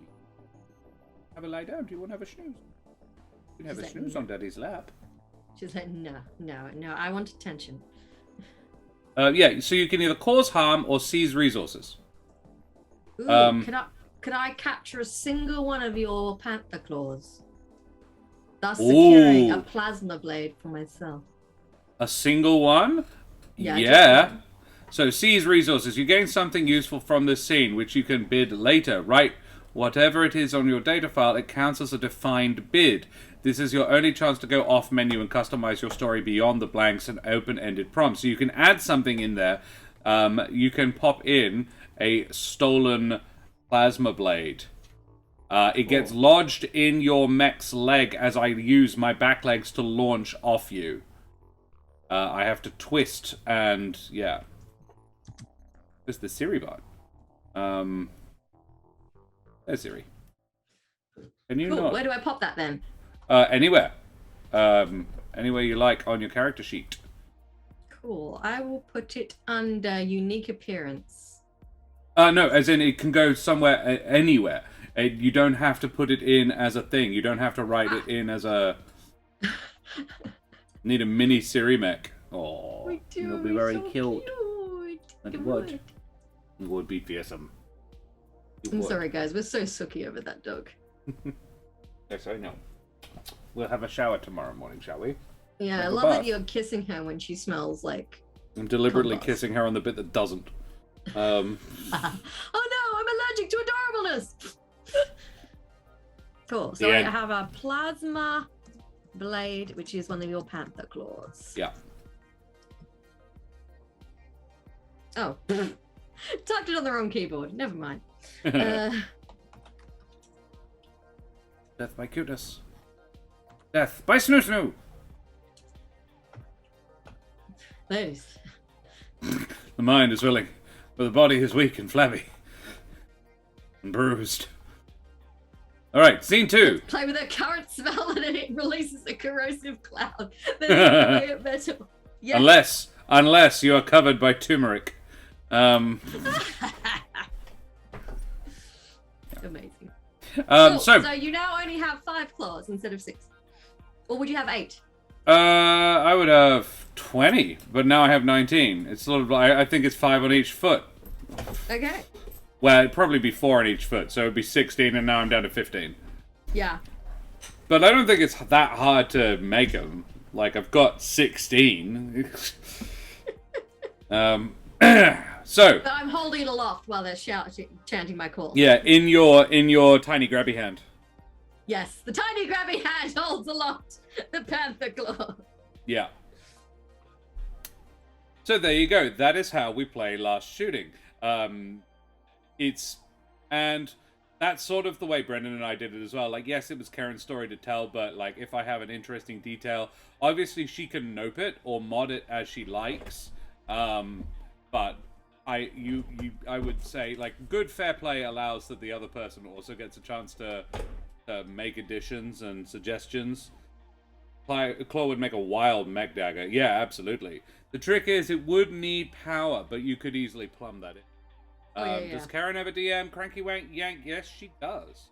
She DMs me on Mano a Mano, which will be coming back to Monday nights in a couple of weeks. We will have a couple more of Monsters of Midnight and Madness, but yes, it will be coming back. However, probably me in the DMC for the next couple more eps, because Beryl's got to do a little bit more diplomacy. Yeah, a lot of diplomacy. And then I'll hand it over. Yeah, Josh keeps trying to get me to DM someone who's not him, but we're working up to it. Cranky Yank, sorry, yeah, it's just a sleepy. First I've been called that. What did you say? I said Cranky Wank by accident. Having a cranky... We've all had one of those. Oh. Way to get out of that mood. Okay, so Scene 2. Some time has passed, but for some reasons that one battle sticks out in your mind above all others. I'm salty. Maybe you will meet again. Answer the background questions for your pilot, and then set the scene together. Then follow the special instructions for the Scene 2 auction. Background questions. How would life be worse if your faction won? This is it. How would life be worse if your faction won the war? And now they are like, this is what started it, I think. This is the inciting incident of this sort of... War is possibly a strong term. Like, people who aren't fighting it probably wouldn't call it a war. This is rivalry between two pirate clans. But... I think that winning it would be bad because it would force kind of... We don't really have the numbers to kind of maintain that size of territory. Oh, sure. So if we win, we're going to be stretched real thin. So it's not going to be we're not going to be able to rest easy in our victory. Yeah. Unless you absorbed. Yes. Unless we are able to absorb the population of our enemy and get them to fight for us, we're going to struggle to actually maintain the victory. Yeah. That's cool. Yeah. I like that. So winning means we've won, but also means we're now in an unstable, ongoing situation where we have to maintain this large. Anybody who plays Warhammer Total War 3 or Warhammer Total War knows exactly what you're talking about, because early game particularly, you have to maintain an empire larger than you can afford to afford the empire, to afford the armies you need to maintain such an empire. One of the many reasons war. It's what is it good for? Yeah. It's why you need a good starting position, ideally in the corner of a map, so you only have to guard 2 fronts rather than 4. Lauride said you made me snort biscuits on the whole cranky situation. Cranky Ann goes, ouch. I'm reasonably sure she means biscuits that you would dunk in tea, not... Because Americans call biscuits, like... scones, basically. Scone, which is a lot bigger. Snorting a biscuit out of your nose would hurt. It's like, a whole one? Well, I never changes. You have a nostril the size of a small tunnel. Fit most of your hand up there. All right. What has life in the war shown you that you would never have seen without it? Sorry, say that one again. What has life in the war shown you that you would never have seen without it?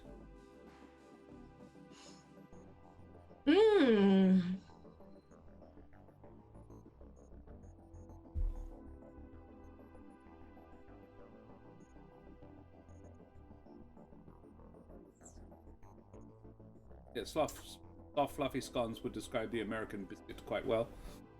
Yeah, I think of biscuits as, hard. There's some delicious one sitting next to me. Out of reach. Tantalizingly out of reach. I mean, I could shuffle sideways and grab one. Every time we talk about American biscuits, my brain just goes, nugget, biscuit, nugget and a biscuit, nugget, biscuit, nugget and a biscuit, dip it all in mashed potato. And you dip the mashed Potato covered chicken nugget biscuit in the barbecue sauce. Yum yum gimme. It's Hang on, I'm finding it. I'm finding it. Okay, so what would I not have known without this war? Okay, I love that I type in nug and it goes nugget in a biscuit. Do you mean nugget in a biscuit, Josh? Is that what you're looking for? Why else would I be typing nugget?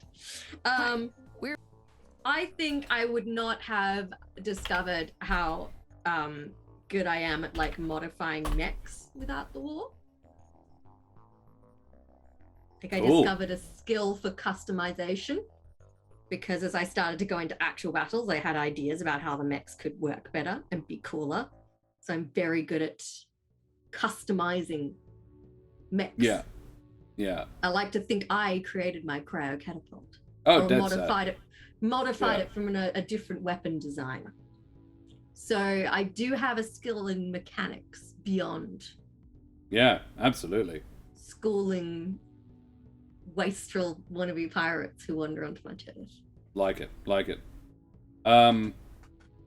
Yeah. I could answer that one more easily than how would life be worse. That one's the hardest question in the whole thing, as far as I'm concerned. How would life be worse if your faction won the war? I think, for me, it is... for that one, how would life be worse if your faction won the war? I'm kind of in with the pirates now, but the money isn't nearly as good as it was supposed to be. And which isn't necessarily probably like it would have been better if we weren't fighting a bloody war. And now I can't really leave until we've won it. But how would life be worse if I won the war? I would feel obligated to stay if we won the war because like I've put so much. It's like a sunk cost fallacy. Yeah. You put so much into this. Yeah. I put the nugget in a biscuit link in chat. I do endorse. If you want to head away from us for a couple of minutes and enjoy that, it's excellent. Tobuscus is the artist, and yeah. I think there's a great tongue-in-cheek interview about how it's his magnum opus. It's wonderful. Yeah. What's the word that you describes the best thing you've ever done in your life so far up to this point? Oh, magnum opus. Yeah. What has life in the war shown you that you would never have seen without it? Again, this one I think is way easier. I reckon Bjarni has... Yeah. He's a merc, and there is a code... Like, he's a soldier. He went mercenary because the money was better and there wasn't the jobs. Like, he was a soldier for a traditional military. They were downsizing. He went mercenary because the money was better and he wasn't confident of job continuance. And then he went pirate because the money again. And what has it shown him? That's not necessarily a good call. Like, sometimes, like, you can go only so far before you start having to compromise your principles. Even so far as mercenaries can be said to have them. For what you get. For the money, basically. I do most of my food from scratch. Drop a generous amount of butter in the biscuits and maybe some shredded beef or pork before the gravy.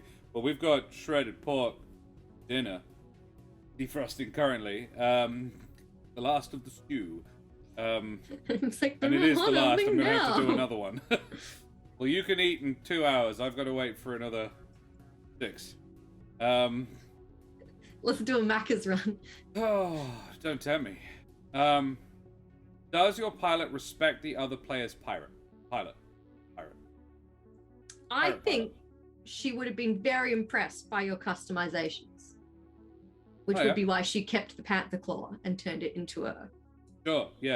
Like, she was talking some smack, but she actually is like, no, that was cool. The whole death from below thing, that was dope. Yeah, dope. Love it.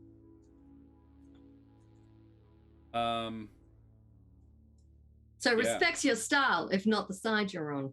Yeah.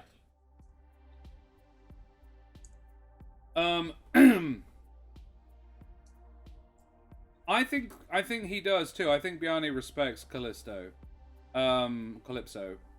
but it's partially it's a girl scary, and partially it's a for one that young, but there is an element of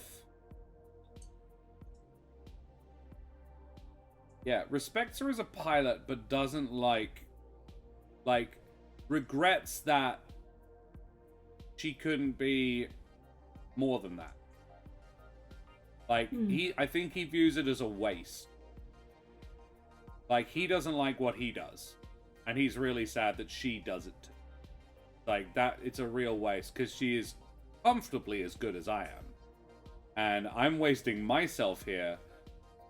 She could do so much better.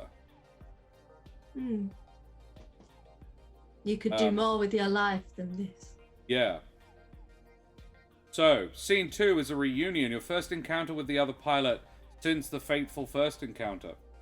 That one I think is, like, I reckon they've had some brush-ins, but never a full-on conflict.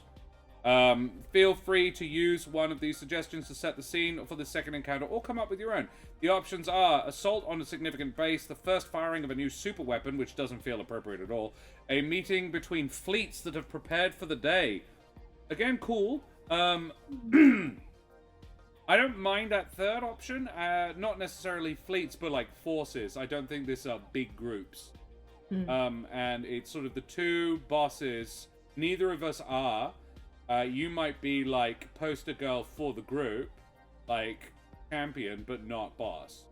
Yeah, I'm too young. So it might be mum or dad. Yeah, And be one that's of my your parents. call. Yeah, be one of my parents. Yeah. But the bosses have done thrown the gauntlet down and said, right, let's sort this. And the winner takes a decent chunk of territory. And I think both sides are on the same page about we can't control all this territory on our own. So you can keep some, but you are not to come back onto our patch. And we will have this bit, and this bit. Like everything on this side is mine. Yeah. So I might change the music. I've been having techno for a while now. Check it up. Yeah. I'm gonna put some back alleys on. Back alley Sally. That's another mech in your party, is Back Alley Sally. Yeah. She's a good thief. Donation, yes, of course. Where a while since we spoke that. Yeah. We're doing crazy well. I'm really stoked. Yeah, scene 2, auction. The player who won this first scene may raise a maximum of 2 times. The player who lost may raise a maximum of 3 times. Nobody may place more than 1 bid to destroy, except in the case of the tiebreaker. So you can destroy 1 thing. If we need to. Yeah. If you want to. If you choose to. So we both place a bid, and we're supposed to place the initial bids, the buy-in simultaneously. So have a think about what you would do to buy in.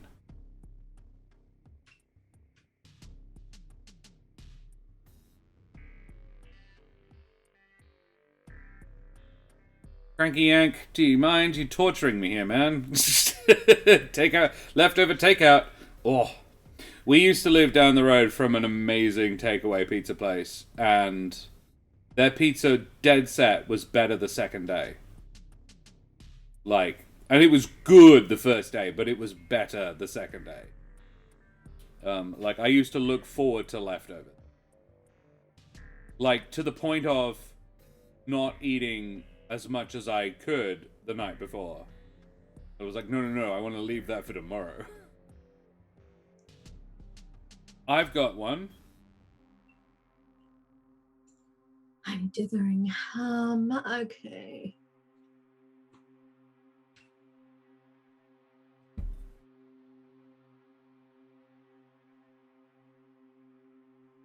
Okay, I've got something as well.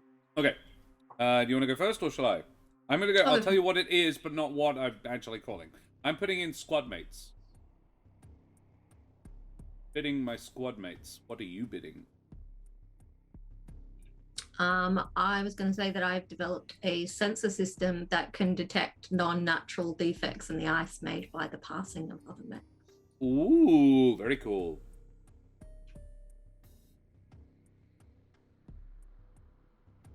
Oh my god, are you alright? Mech Pirates will do this for sure. I'm glad to hear it, Arnana.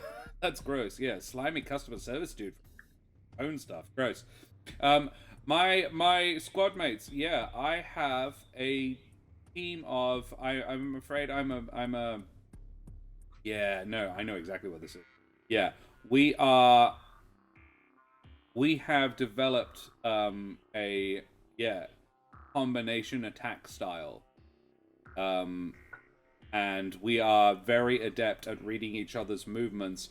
They are old buddies from my merking days, so they are mercenaries as well.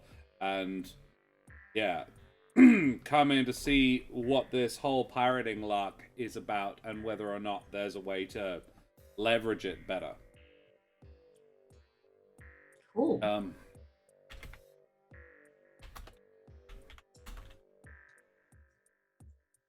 Yeah, I'm putting it as combo attack buddies. Cool. I will say that there are 4 of them. Cool. So, do I elaborate on mine now? Yeah. Cool. Yeah. I'm going to call it Mech Detect. Love it. And allows me to You're not allowed to win just on the names, all right? And allows me to, scan the ice ahead of me and kind of detect if there's any defects in the ice that were made by the passage of mechanical things rather than the natural passage of time on Europa's icy surface. In fact, I'm going to tell you what the squad mates are called the Clever Girls. Yeah, you just won.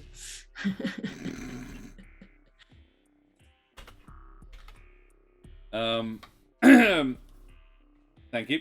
All right. I got a raise.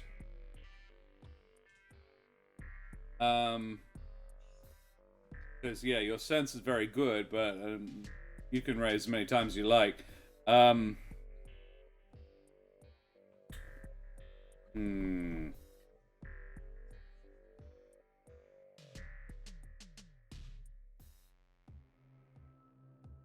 I really like how we're playing with the ice a lot. This is really cool. This is so different from when Brendan and I played it. I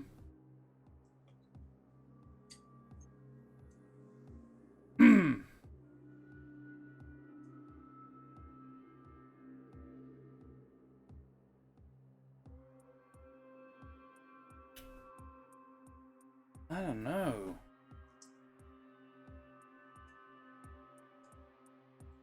Think of another Jurassic Park reference.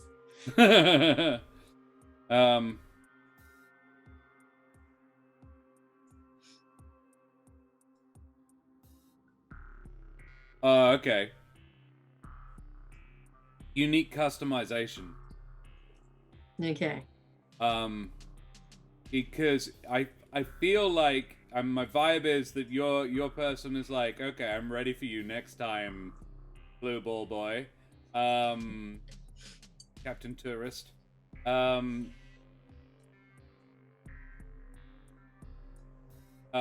unique customization is a mechanical frill around my panther's neck. That Hoping you'd go there. I said pick another Jurassic Park reference, and I'm like, you better do the frill necklaces. You never disappoint, darling.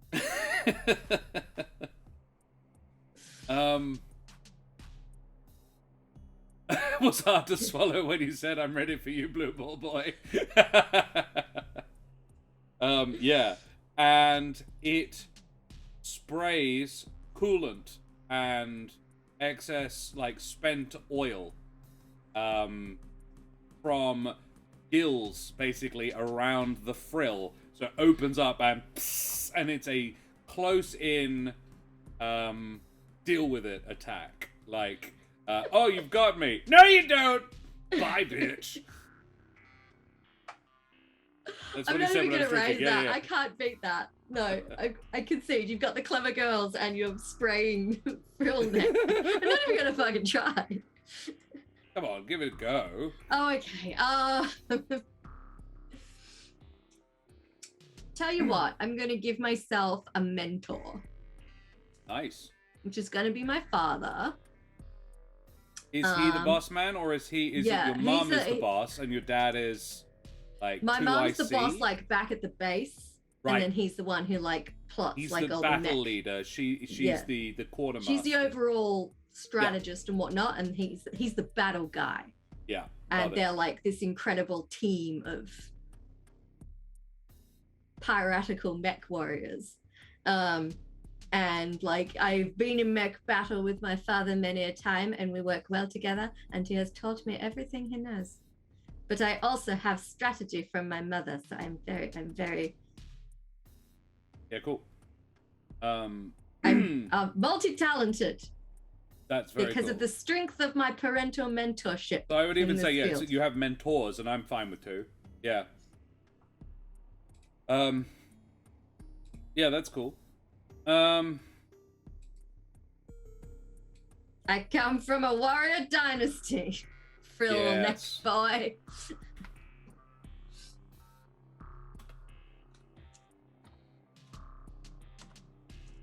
Calling it frill neck splatter. I think you win though. I just fucking...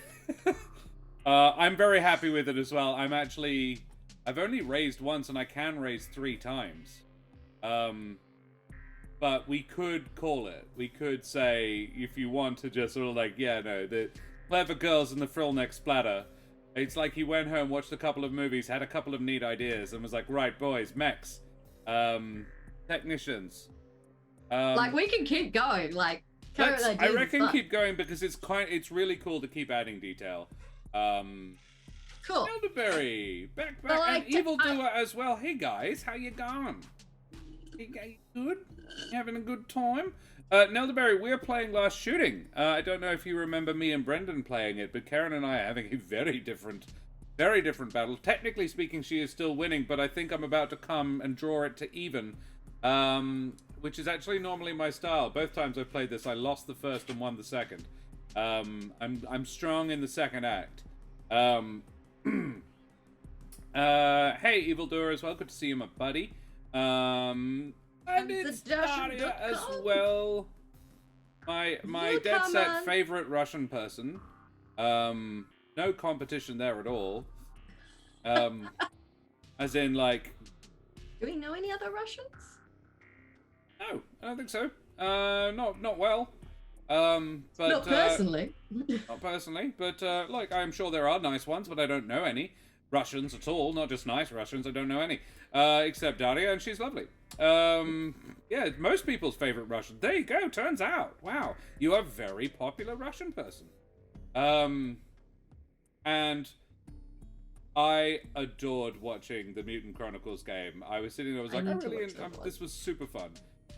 Because, and I had a second favorite Daria moment that I'm going to drop now. I really enjoyed the sneaky dad drop of the drop that the Maharishi was your dad. That was very, very cool. Might be Russian, the quad dancing squad of mates of Josh's. And Daria's such a cool person. This is extremely true. And very talented. Have you seen her art? It's amazing. This one and this one. And the feather heart. Not that one. That one though. All of those. They're cool. I think I'm going to put in my support crew as well. Cool. The ones who basically are like, guys. I have had an idea. Frill next splatter. Go. So I reckon I have a mech tech support crew. Nope, not gonna stop. Did not come here to be complimented into oblivion. Stop it right now. I will stop it. But only because we have to keep playing the game. Yeah. So mech tech support crew.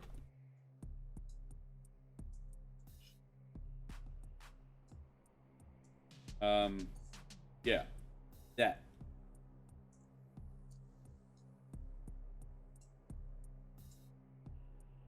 Bearing in mind, of course, that these have to feature in the scene. Mm.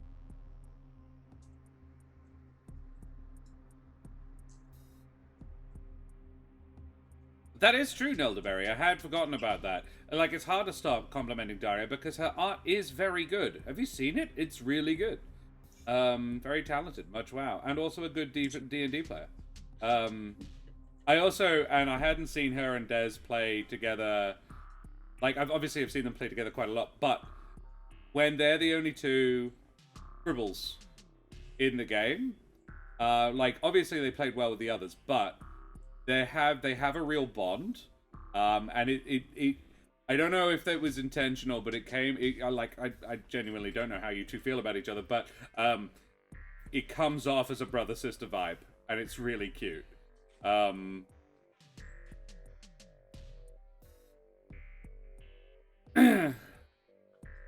Can't stop. She does know her memes. Yeah. I'll tell him you said that. Yeah, dude, it's you two are really cute as a pair on chat on stream. It's very funny. Embarrassment. I mean, being related to you would be. I mean, I saw how you dressed when you went to your prom. What the hell? No, completely understand your mother being so proud of you that she was like, no, I'm not changing that. Do you have any other things you want to add to your bids? So you have raised me your mech I have squad. raised a mech tech support crew, a combo attack buddies, the 4 of them, the clever girls. Only 2 of them are female though, but we call ourselves the clever girls, and the frill neck splatter.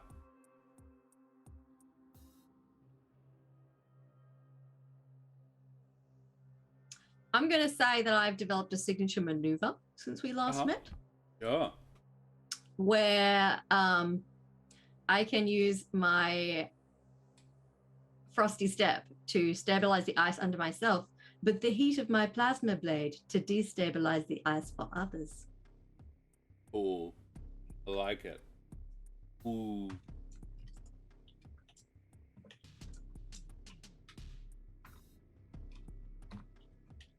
I'm going to chuck on a...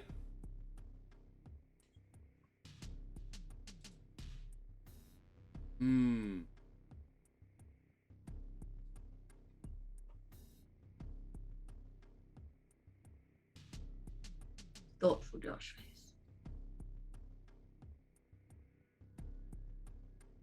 You're going to do the proper...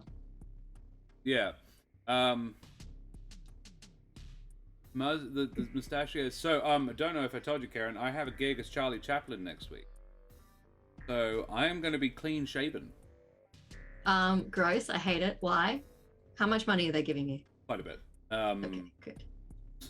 Because not only will you have to shave it down to that mustache. The mustache first, and then, yeah. Yeah. Because you know who else wore that mustache, right? Yes, I do. I know. Yeah, but I think it'll be the first time stream has seen me clean shaven. I do not do it very often. What the date 27th? Is this happening? 27th. It's after my birthday. If it had been before my birthday, I would have refused. I refused to be clean shaven for my birthday. Yes, you will see clean shaven Josh. Yes. Well, you have till the end of October to grow it back for the show. Yeah. It's fine. It'll probably be exactly the right length by then. It takes about a month to get nice and thick.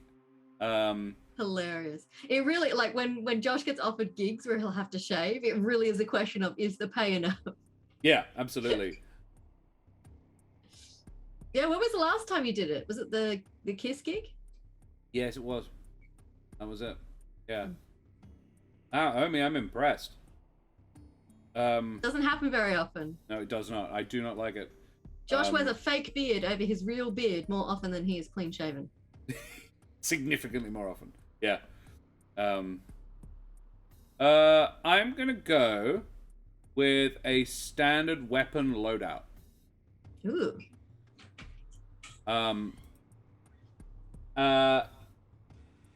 Now that this is going shifted to a more conventional style battles rather than hunting raiding,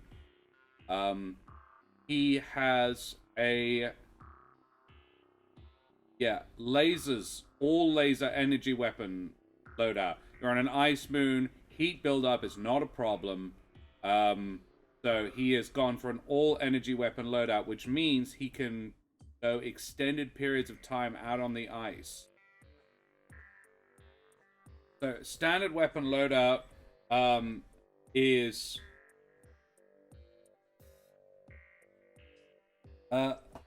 full energy weapon spread with a backup missile launcher.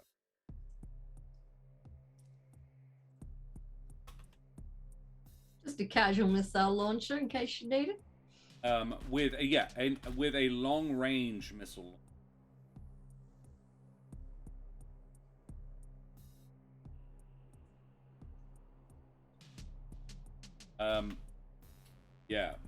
That. Basically, yeah. He used to be up close knife fighter, and now he is like, no, we've got to respect the range, particularly for what we're about to do. And normally he has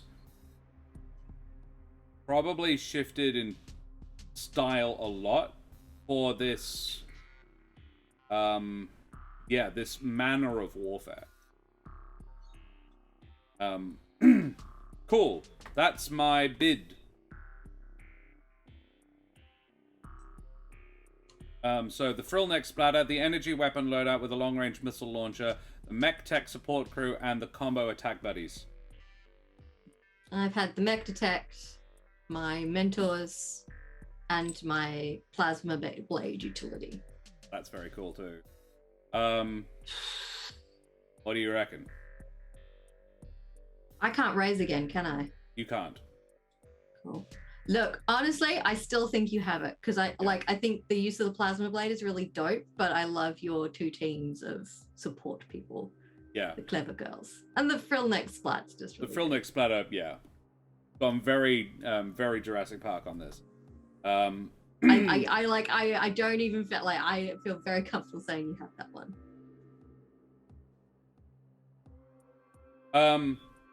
Omi, are you referring to the energy weapon loadout? Even in space, like, lasers are not great in space for heat buildup because space doesn't conduct heat at all. But on ice planets, it's great. Yeah. It's my team. Laser. Blazer. Taser. Laser. Got all the A's. Okay, well, then we go to scene 2. So I describe what happens. Oh, I know exactly what's happened. So can you run me through one more time what you did? In those 3 rounds? Yeah, what you gave. So I've developed my mech detect technology to scan the ice for mech trails. Yeah. I have learnt even more from my parental mentors, my father, the out on the ice warrior, and my mum, the overall strategic campaign planner back at base. Mm-hmm. And I have worked out a system of using the plasma blade where I can strengthen the ice for myself, but use the plasma blade to weaken it in spots. To send others plummeting into the chilly water. Right, okay, cool. I was like, to what end? That's very cool. I'm imagining that this is either in partnership with your tiny grabby hand or a tail mount. sort of snicks out and draws a circle in the ice with the blade. It's like for that. Like a mechadendrite almost. Cool. The mentors, the blade for weakening the ice, and the detection system. So the way I see this, you are leading. Your father has developed this, the strategy, which I think is a bullhorns encircle, using 4. He's gone very Shaka Zulu on this, and he sent his heavy mechs up the center to take the charge, and then he's going to encircle with the horns, which are lighter, faster forces. Where would you be in that? I would be on one of the horns. I'd be leading one of the horns. Dead set. He'd be up the middle. You'd be leading one of the horns. However, initially all seems to be going quite well as you meet the forces of Scallywags Interstellar. The initial encirclement goes well, and then your ground radar goes off. There is something coming. My support crew has extended the range of my burrowing. And up comes, roaring from the ice, this Silver Panther, now be-weaponed, weapon pods on its shoulders and flanks, slash out at you with the lasers, but you dodge wide, expecting the attacks, and once again, down comes the arm to grab the throat. This time, however, the frill neck first dislodges your hand, because you went for the throat, and second, blinds you with oil and grease as it splatters up into your cockpit.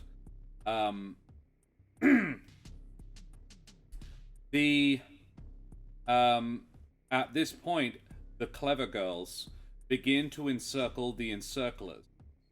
They have all been burrowing in and now streak in from the rear to attack the vulnerable neck of the bull that your father is commanding.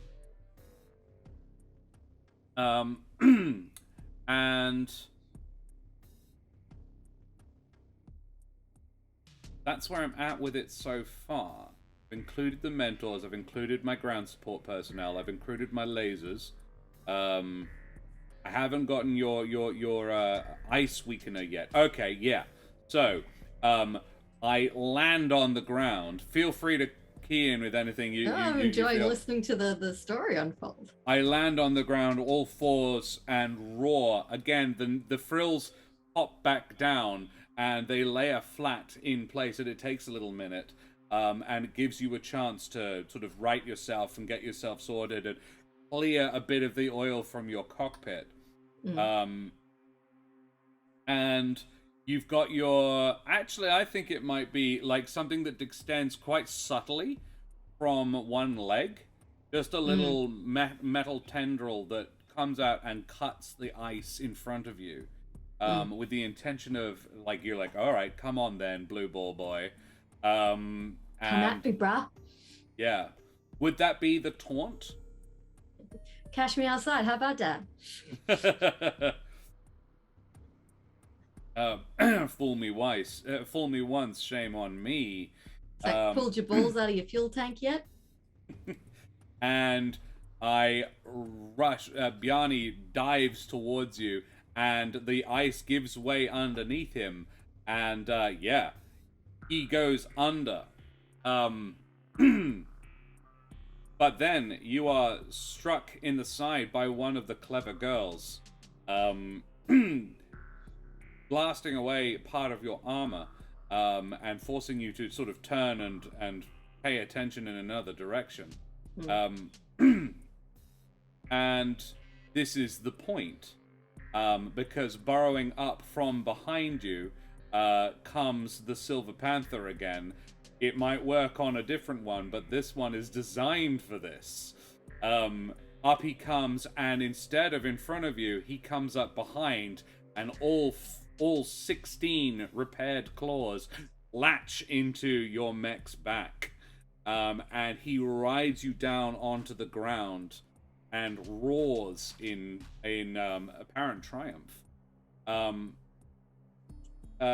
Your father, seeing this, leads a desperate countercharge against this flank, and manages to reach you. He blasts at me, and several of Bjarni's mech takes several hits and is knocked clear of you, and is forced to take a few steps back. In fact, he slips backwards into the hole you dug. Well, he dug. And he can get out of it, but it takes him a minute. You manage, however, to right yourself, and I got friends now. And your father says, "Quickly, girl, come back. We need to withdraw. Your mother's sending in transport." And on the horizon, you can see some lifter craft that can just pull you out, but it is a fighting retreat all the way. The clever girls switch over to a far more conventional style fight, and along with the rest of Scallywags Interstellar, lay down a sheet of fire that's just forcing you guys back. They've won. They don't need to kill you. They just need to force you off. And you retreat. And it's your tail with the claw on it between your legs. Yeah, weakening the ice behind me as I run away. How's that? I think Cool. I included everything. Yeah, I think you did. I even got your mum in as well. So, last round, scene 3. First of all, I get to choose a thing that I either steal or destroy. I think I'm gonna have to destroy that cryo cannon. I reckon as he comes up, the claws just crunch around the cryo cannon and rip it free and just tear it away.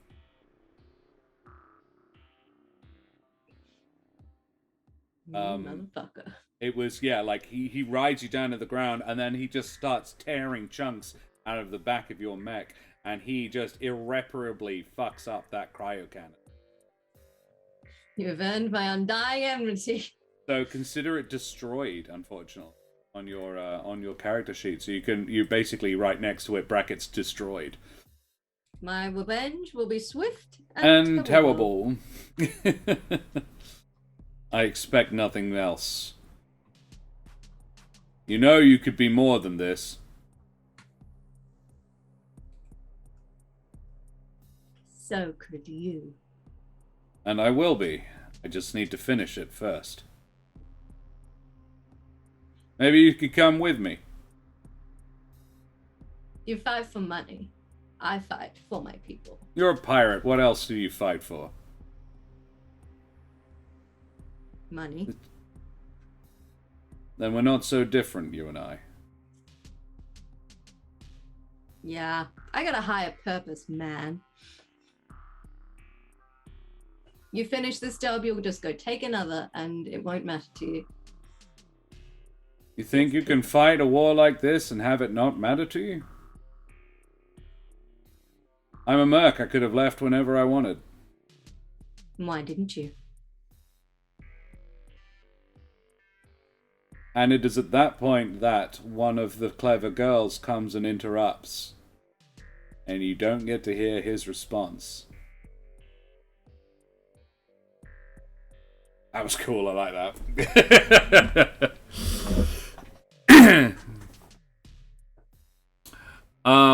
Cool. So, round 3, scene 3. The war is coming to an end and everybody knows it. I think... Oh, well, let's... What they can't agree on is who will win. This means that you'll be seeing that pilot again soon. They would never give up the chance to settle this once and for all, and neither will you. Answer the background questions for your pilot, and then set the scene together, then follow the special instructions for scene 3. What does your pilot want from the other pilot? The other player's pilot. What would you think of each other if you had met in more peaceful times? If you did leave the war before this final battle, what would be waiting for you? Nothing. Everything. Nothing. What were the questions again? What does your pilot want from the other player's pilot? What would you think of each other if you had met in more peaceful times? If you did leave the war before this final battle, what would be waiting for you? Well, I'm nothing for the last one as well, because my entire life is with these people. Yeah.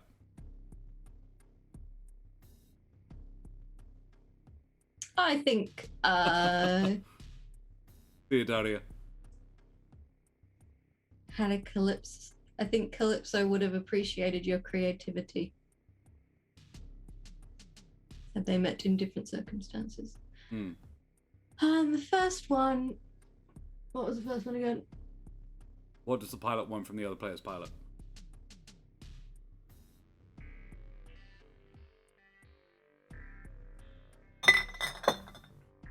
There's a lot of empty alcohol-free beer bottles next to this computer as well. I think it's not... is wanting them to realize that they shouldn't take money to fight for the people they're fighting for. Is that a moral standpoint on the particular band of pirates? Yeah, she believes her side is in the right, and you're just someone who fights for money. So why are you fighting for those guys? When I could fight for your The side good just as side. well. Maybe you're the baddies. Maybe you're the baddies. I don't think so. You wouldn't. Exactly. I don't think you're objective in this. I'm not at all. No. Well, if there is a bit of mutual respect between us, then maybe I'm the one who could be expected to be a little bit more objective. I have no horse in the race, you said so yourself. Yeah, but I have a horse in this race that's like got a higher purpose. Ultimately, your purpose is theft. So is mine. I'm not judging that, but that's not a higher purpose. It's an honestly dishonest business, and you're cramping our style. So, scene 3 is the final battle, the turning point of the war. Feel free to use one of the suggestions or choose your own. This heart of the largest battle in the war has seen, alone, just the two of you in a desolate place. I think this is the first option, or something different, because the way I feel this is going, your side doesn't honor the deal.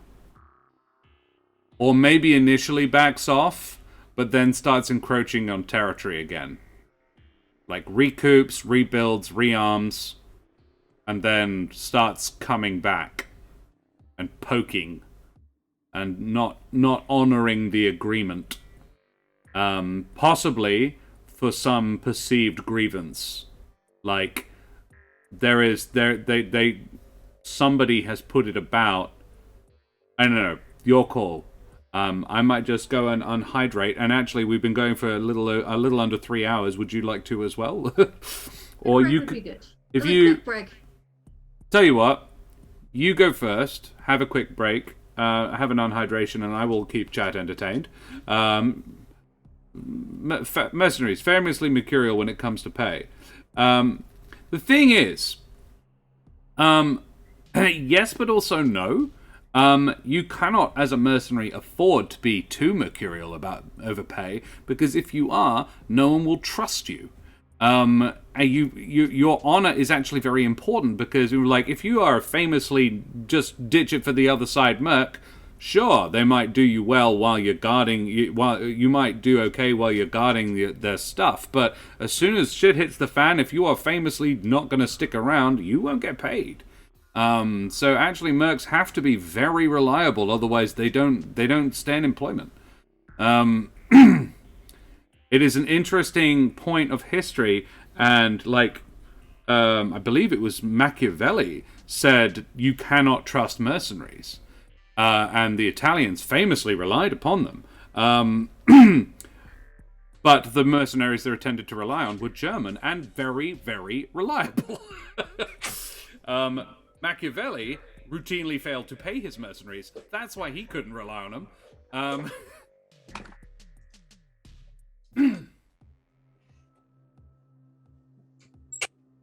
So that same argument was is being made, like, yeah, and I mean, most wars are fought by mercs nowadays, is the sad fact.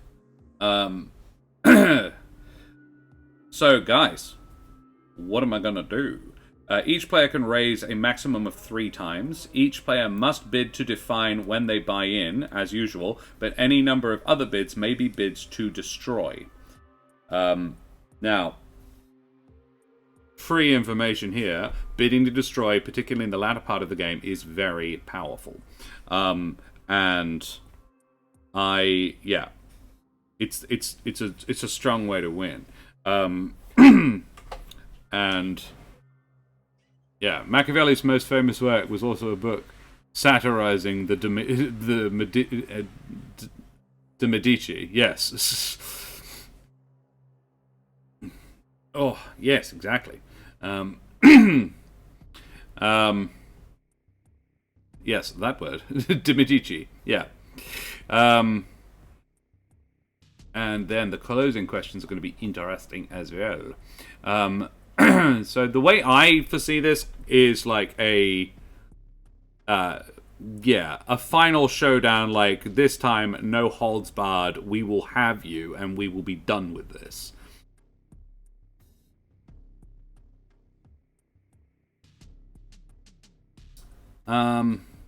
Yeah. Oh, goodness me. Got a lot of things in chat. Oh, it's all Hadana and Terrace. All in Discord. We have a welcome aboard. Cranky Yank! Yay! Cranky Yank has joined the Discord. Thank you for joining us, Cranky Yank. You are now verified. Karen is getting another biscuit. Nugget, biscuit, nugget, and a biscuit. What now? I might just put us on a short break screen as well, guys, while we go and have a think about this. And we will be back very shortly. Guys, thank you so much for hanging out with us. It's been super fun so far. We are coming into the final 5 hours of the stream. It's kind of sad, but also kind of cool. We've been streaming for just under a day at this point.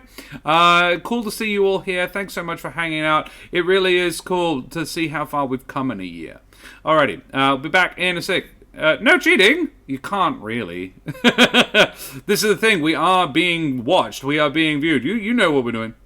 See you in a minute, guys. Bye-bye.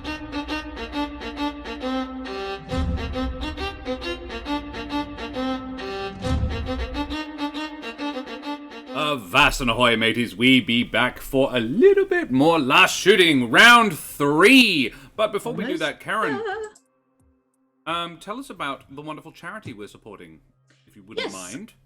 All of this insane 22 hours. All 22 hours of insanity has been to raise money for childhood cancer support. And this is a charity that specifically raises money to help the families of children who have been diagnosed with cancer. Because obviously, a lot of Australia is very rural, and getting your child to chemotherapy appointments often means traveling a long, long way. Because in case you haven't looked at a map, Australia's very big. It's a lot of empty space. So childhood cancer support helps with everything from transport to accommodation to counselling support, to try and help get the parents and siblings of these poor kids through a very, very difficult time. And it's a wonderful charity, and we're really proud to be helping raise money for them. So we had set our goal for $2,000, but we have smashed through that. So we thought, since we have 5 hours to go, why not raise the bar for ourselves? So we have moved it up to 2,500. Our goal to reach by 10 p.m. tonight, WA time. It's 5 o'clock now. So we have 5 hours to raise another. Well, it's only $301 actually, because someone else just donated again. So it's $2,199.97. So yes. And as always, a reminder that if you donate $5 or more, you go into our prize draw. Every $5 is an entry. So if you donate $20, you get 4 entries. If you donate $500, you get 1,000 entries. But I think that would be overkill. But yes, and the rotating pictures on the screen are obviously some of our wonderful prizes from our incredible sponsors, which are Wood and Forge, which make wonderful handcrafted wooden things right here in Perth, WA. They have given us an adventurer's chest and a dice keeper. This is a dice keeper. This is my dice keeper, so you can't have it. But this is what they look like. I keep 4 sets of dice in mine, plus some spares. But you can do 3 sets of dice and then a minifig at the end. And the adventurer's chest has room for either 2 sets of dice or a set of dice and a minifig or 2, depending on how you would like to utilize the space. They're great. I love mine. Use it all the time. And Roll with Advantage, a dice company from Brisbane? Melbourne. One's Melbourne and one's Brisbane. I get them mixed up in my head. Still Australian though. They make lots of beautiful dice, and they have donated 11 sets of fabulous dice. Well, 10 sets of dice and one big chunky boy, which is awesome. And they come in these beautiful, soft, fluffy little dice sacks, which are very satisfying to hold in your hands. They've also given us a bunch of adorable stickers, which we will be distributing as well to our winners. And also Meeples and Dragons, which are an RPG store from Brisbane. They're the ones from Brisbane. They've donated 4 beautiful stemless wine glasses, which are engraved with imagery for the different classes in D&D. So I believe we have Artificer, Sorcerer, Druid, and Barbarian. They'll pop up in the pictures, so you'll see them come up. And they're lovely, and do go check out their website because they have a lot of other very beautiful stuff on there. I lost a good half hour of my life fantasy shopping. And last but certainly not least, the lovely Mike Moans has made a donation to our prize pool as well. He has sent us a lovely starter set from Flights and Fantasy, which is a British gaming gear thing. I'm so tired. I've been awake too long, guys. But yeah, it's a set of 2 notebooks, a set of dice, a bookmark, comes in a beautiful little box all together. Basically, it's your beginner's set for doing some TTRPG times. It's got room for doing your little doodles, keeping notes of your spells. It's got references in there as well, so you can keep track of your shiz. It is so pretty. I don't know what color we're getting, but it does come in different colors. So that will be the allure of the unforeseen, should you be the one that wins it. I used the blue picture because that was the first one that came up, but I don't know. It's a mystery, even I to really me. enjoy that they will custom these things for you as well. That right there, that dice is the big chunky boy. That one is, it's pretty chunky. It's got also glitter suspended in fluid in it. It's like a glitter ball. Yeah. The liquid core. Several of the sets do. I think the little pink ones do as well. That you can there. They're all so pretty. Like, that's the barbarian glass. Oh, let me just take a moment and express how gorgeous that is. So pretty. Yeah, I put one down on my birthday list. Not the barbarian. I think I asked for the druid. No, you asked for sorcerer or artificer. Oh, okay, because I've played those. Okay. And I may have sent a link to some dice on Roll with Advantage on your birthday list as well. So you might get some more Roll with Advantage dice too. Yeah, D20 Disco Ball. Exactly, Cranky Yank. Yeah. No, my favorite thing about the fights, it's Fights and Fancy, not Flights and Fantasy, which are both good names, but it is, I checked, it is Fights and Fancy at co.uk. I have been writing that down wrong. No, don't worry. No I have been putting the link in right. Yeah. Fights and Fancy. This already happened relatively recently. Yeah, it happened literally Friday night, I think. Yeah, I didn't have much. I think it was Thursday night, but I didn't Thursday have time night. to look at it until like Sunday. Yeah. When Mike sent me a message in Discord saying, "Hey, I'm offering this in," I'm like, "You bloody champion, you." Yeah. So I'm so sorry to Fights and Fancy. I don't know if anyone's watching. They're not officially affiliated with us. They are a Manchester-based company that Mike knows and has done a little bit of work with now. Yeah, a really lovely... Again, their stuff is so pretty. Like, again, I shouldn't be allowed on the websites of our sponsors. I just sit there going, I'll have that one and that one. And I have so many notebooks. I do not need more notebooks, but I want them. The Beholder sticker is very, very cute as well. That's a roll with advantage design. I just don't have enough places to put them. I have a little dragon on my microphone. I've got the little blue dragon one there. I use them to decorate water bottles. Bunny sorcerer pin. Oh yeah, I got you that. Yeah. Yeah. I've got bunny sorcerer pin. And what was I going to say? Oh yeah, no. My coolest thing about them is Mike was telling me about how he, for several of his players are dyslexic, so he ordered the player handbook in blue paper. Because that helps dyslexics. I was always raised with yellow, and I find yellow helps a lot. It might be why I have selected the yellow backgrounds for the nameplates. It helps me, but also this kind of writing, I can read it so much easier because they are uncommon shapes. There is a specific font that was created for dyslexics. Every letter is a deliberately distinct shape because if you think about it, B's, P's, Q's, and D's are all the same pecking shape. And as I said to Shannon Roby, who Shannon for Paradise RPG, who came and played with us earlier, is a dyslexia educator, which is so cool. I did not know that about her. Because I heard it expressed recently as well. Dyslexics can image things in 3D. We think in 3 dimensions, where apparently not everybody does. And I was like, wait, what now? Because I knew not everybody could see pictures in their head, but I assumed everybody who could see in 3D, because what is a picture if not that? Turns out, I am unusual in that. But dyslexics, not only can we see things in 3D in our heads, we can't not see things in 3D in our heads, and that's the problem. Because we keep swapping things around regardless of how bad it is. PC Tower is covered in stickers. I'm dyslexic and you are educating me. This is the thing, Cranky Hank. You don't know, people our age, they caught it when I was like 7, but they didn't, beyond giving me some yellow lensed glasses to read through, they didn't help me with it. They just helped me live with it. It's the difference between teaching somebody to walk again after they break their legs and giving them a wheelchair. It was like, here you go, scoot your ass around in that. Whereas like learning about the things about the glorious differences, the way your brain works differently. I am absurdly good at real life Tetris.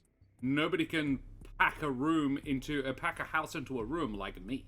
I had to do it when we moved into this house because it was full of stuff that the owner owns and didn't want to throw away, but also was fine with me putting in just one room. So it's now all of her possessions are in a single bedroom.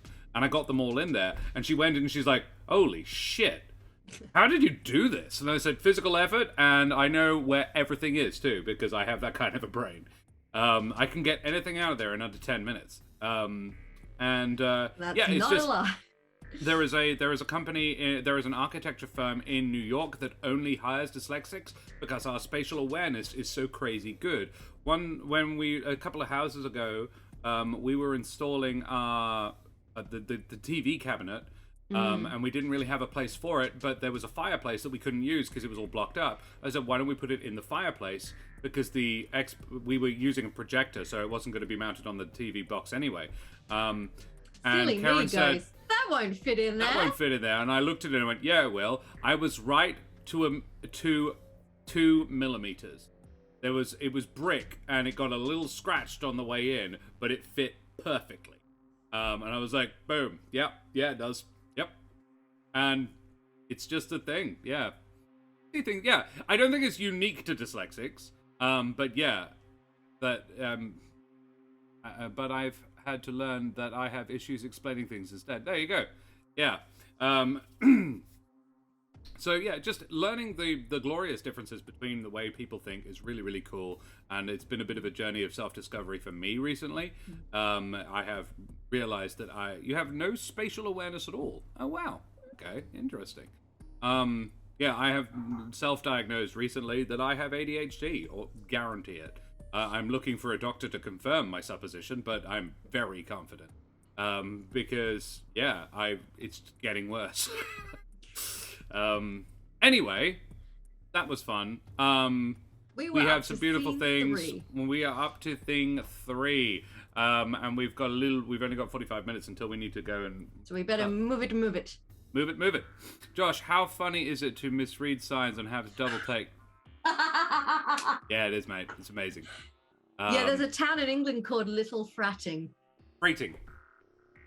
It's spelled F-A-R-T. No, it's F-R-A-T. That's what I said. No, you didn't. You said F-A-R. Oh. It's spelled F-R-A-T-T-I-N-G. It's double T in fairness to it. But I read it as little farting every time I drive past it. So every time I drove past, they just use a snigger. giggle. Silly. Yeah. And Coburn.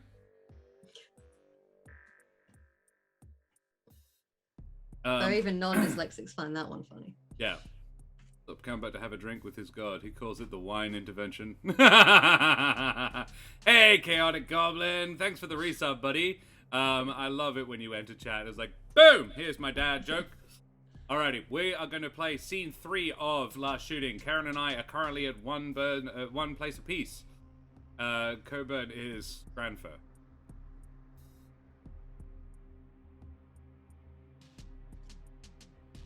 Don't know that one. Coburn is very silly. It's also like there's a place in London called Coburn as well. I know it's supposed to be pronounced Coburn, And but I read Cockfosters, which is actually pronounced Cockfosters.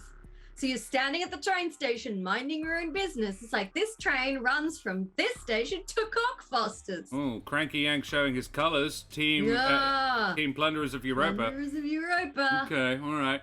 Well, It's on. Well, the Scallywags Interstellar. We'll see you there, Cranky Yank. So, scene 3. Yeah, we've established our background questions. What does your pilot want from the other player's pilot? Mine, I don't think he wants anything. He would like to see, but a want is too strong a word. He would. What would you think of each other if you had met in a more peaceful time? I answered this simply as everything. I would have thought everything. And if you did leave the war before this final battle, what would be waiting for you? Nothing. And Karen responded, or maybe my life, yeah. And Karen responded, Oh, Tell us, Karen. If I left I would also have nothing if I left before the final battle. So my whole life, my family, my friends, everything I've ever known. What do you want from the other? I want them to see that there's more to life than fighting for money. You can fight for your people and your place in the world, which is how I've romanticized what I'm doing. Yeah, all right. And what would I have thought if we had met under different circumstances? I think she would have respected the hell out of your creativity. You've like come in with your panther claws and your frill neck. It's like, I respect it. It's cool.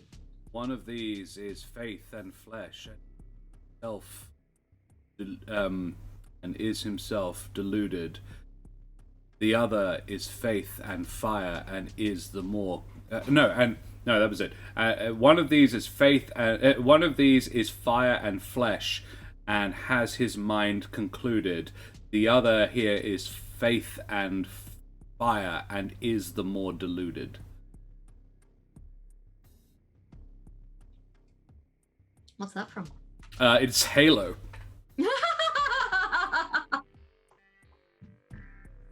But it's good, is it not? It is good. It's quite Shakespearean. It is the grave mind talking of the Arbiter and the Master Chief. The Arbiter being, of course, is flesh, and the arbiter is faith, and is the more deluded. I love Halo so much. It's good, man. I don't think I quoted it perfectly, but I've always loved that one and always sent tingles. But I was like reminded of it thinking about these two. One of them fights for money, and the other is the more deluded, fights for family, and that's so much better when the family itself fights for money. So, largest battle of the war, we have decided? Yeah. Aspen, hey buddy. Yeah, thanks very much for joining us. How's the stream? It's still streaming. I'm still awake. Belly. The dog is baby. barking again? For no reason. I'm gonna shout for no reason. Alright. So, back to scene 3. This time around, you lost the last round, so you can... each player may raise a maximum of 3 times, and you must bid to define when you buy in. But after that, you can destroy as many bids as you like. And we both go at the same time. You go to raise... I would say you can choose. I think that makes it fair. You can make me go first, or you can go first yourself. But we do the initial buy-in at the same time. To define.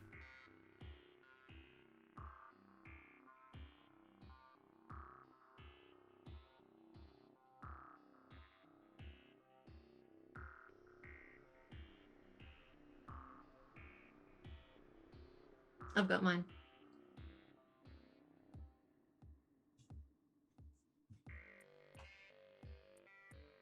So do I. Mobility system. I've gone for a new signature weapon. Nice. Yeah, you need one now. Broke the last one. Mobility system is jump jets in the feet. My new signature weapon is basically a harpoon launcher. Sick. Can pierce mech armor. Giant metal spikes at your face. Dope. Love it. Thinking so hard through the brain fog. I know, right? Cranky Yank, did you decide you're like, I'm going to match these guys. They're going to be awake for 27 hours and play D&D. So am I! Because you know you don't have to do that, right? like we're doing it, but you know. Hey, Aspen, thanks for the video, mate. Yeah, I appreciate we're doing it it for the bragging rights, man. We're going to be like, yeah, we went and ran a 27-hour stream. We basically only had 2 hours of sleep the whole time. So each, yeah. I can't wait to lie down next to you for like 9, 10, 12 hours. It's gonna be hot. Like, we're not gonna do anything.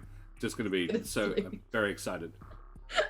That's when you know you've been in a long-term relationship. Like, I am so excited. Just lie down next to you? Next to each other. So good. Because we don't... Neither of us sleep particularly well when the other isn't there.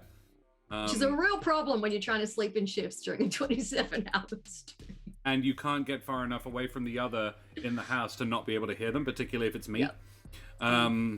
Like, I'm partially deaf. I ought to be able to not hear Karen, but 5:23 a.m. You haven't slept yet. Pfft, come back in 10 hours. I will be asleep. No, fair, man. Look, I reckon a lot of people who spend quite a lot of time online don't sleep or have weird sleep schedules. It's so bad for you. I've worked in the funeral trade as an out of hours night shift body collector. So I'm not unused to going for like being on call all night. So I'm not unused to going for more than a day or two without sleep or without very much sleep. So this isn't too heavy duty for me. But you have school in the morning. Ugh, gross. Why? Okay. But I don't care. Well, I respect the heck out of that. I mean, I'm confused by it. But your choice is yours, Aspen, and thanks for joining us. Bloody champion. Good on you. I have gone to... I remember going... when I was in Italy on exchange when I was a teenager, for some reason, one of the kids had their birthday party on like a Tuesday night. And like invited the whole class. So we all go to this party on a Tuesday night and then don't get back till like 3 a.m. And then about half a dozen of us were dumb enough to actually get up and go to school the next morning. And the first class is French class. So they're doing a French class in Italian. I barely speak Italian, and I don't speak any French. So I'm sitting there in this class on like 3 hours sleep, just going, what? Oh yeah, that one. Yeah. And at the very end of the class, like they finally got to the end of like the period, and I was just like, oh my goodness, thank God, it's break time. I can have a break. I'm so tired. And I put my head down on the desk. And the French teacher must have noticed that I was pretty sleepy and not really paying attention the whole class, because she flicked me on the back of the head. I was so taken aback, because I'm like, in Australia, the teacher would never touch you, and she like flicked me in the back of the head because I'd been so sleepy and not paying attention. I was like, did another 9-hour session. Ow! The Lawrite, dumbest and most awesome thing I've done for charity was D&D was paying to play a D&D at 4 a.m. with Josh as the DM. Yeah, that was pretty stupid of you. Oh, fair. You're a freshman and you don't have free blocks. Sophomore. Okay, fair enough. Yeah. Hey, you can get away with less sleep when you're younger, and then you get into your 30s. I'm gonna be like, yeah. I am pretty dumb right now. Okay. Anyway, so yes, we've done our first race. I got jump jets in my feet. And I have a freaking armor-piercing harpoon launcher. Yeah. So, do you want me to do the first raise, or would you like to do the first raise? It's rock, paper, scissors for it. Do you want better? Type exclamation mark 100 in the chat, and the higher number wins.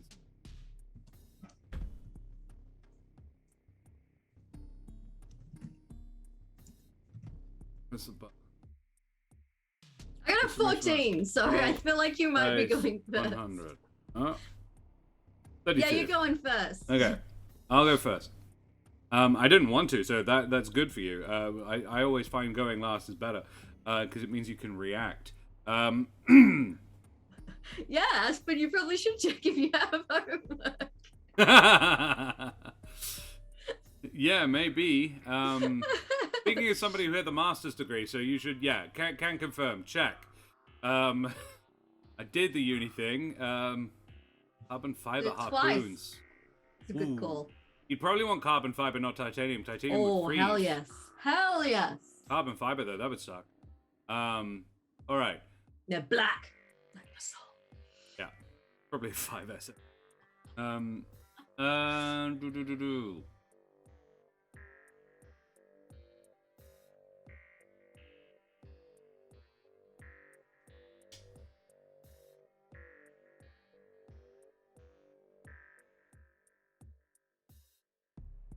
Watching his piratey mind tick over in front of me. I reckon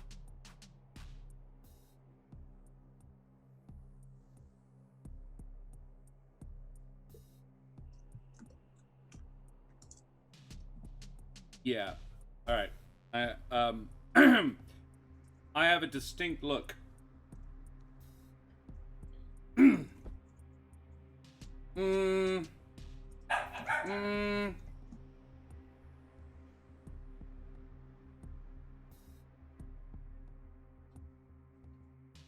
No, I'm going to bid to destroy my death from below signature maneuver.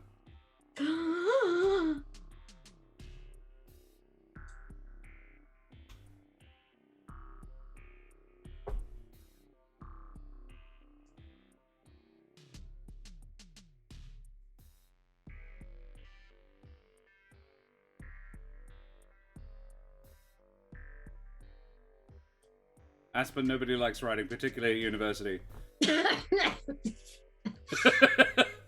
I only like writing if Sorry it's to break it to completely you, of my buddy. own volition and no one's pressuring me.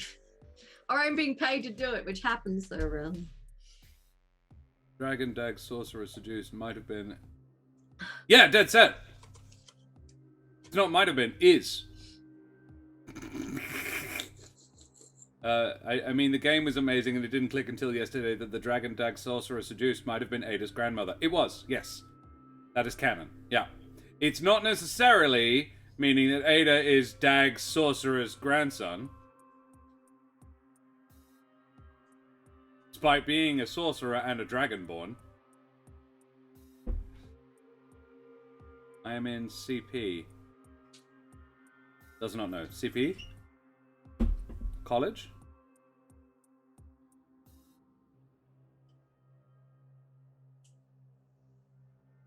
Honors is worse. Oh, yeah, alright. Yeah. My fighter helped that sorcerer seduced to succeed on that. It was amazing. Drow dancing lights. Yeah, boy. Yeah. Yeah, Saren Shala gets about. Saren Shala was the quest giver for the very first game of this charity stream. College prep. Ah, okay. Alright. Yeah, cool. Then look forward to at least 4 more years of debt and writing. I think lots of writing. Sorry, buddy. It is just the way it is. But, dude, worth it though. If you enjoy learning. Yeah.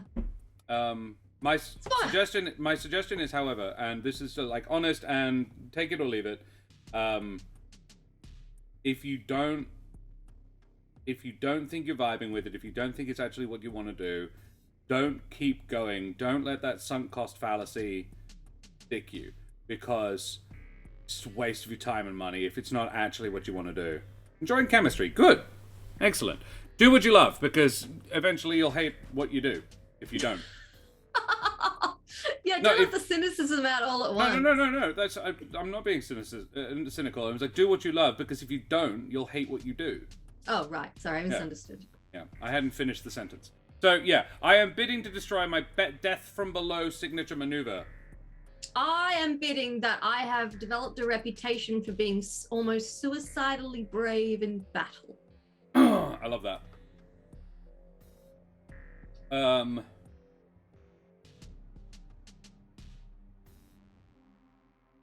I am also going to bid to destroy my plasma claws. Whoa! Going all in. I am. I see. I will let someone rip off my tiny robot arm. And I am going to bid to define. This is my final move, my final play, my last raise. A loved one.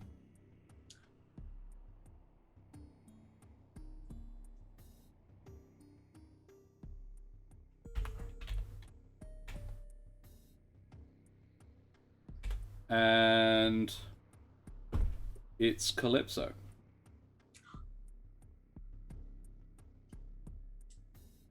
Well, shit. I'm not going to win now.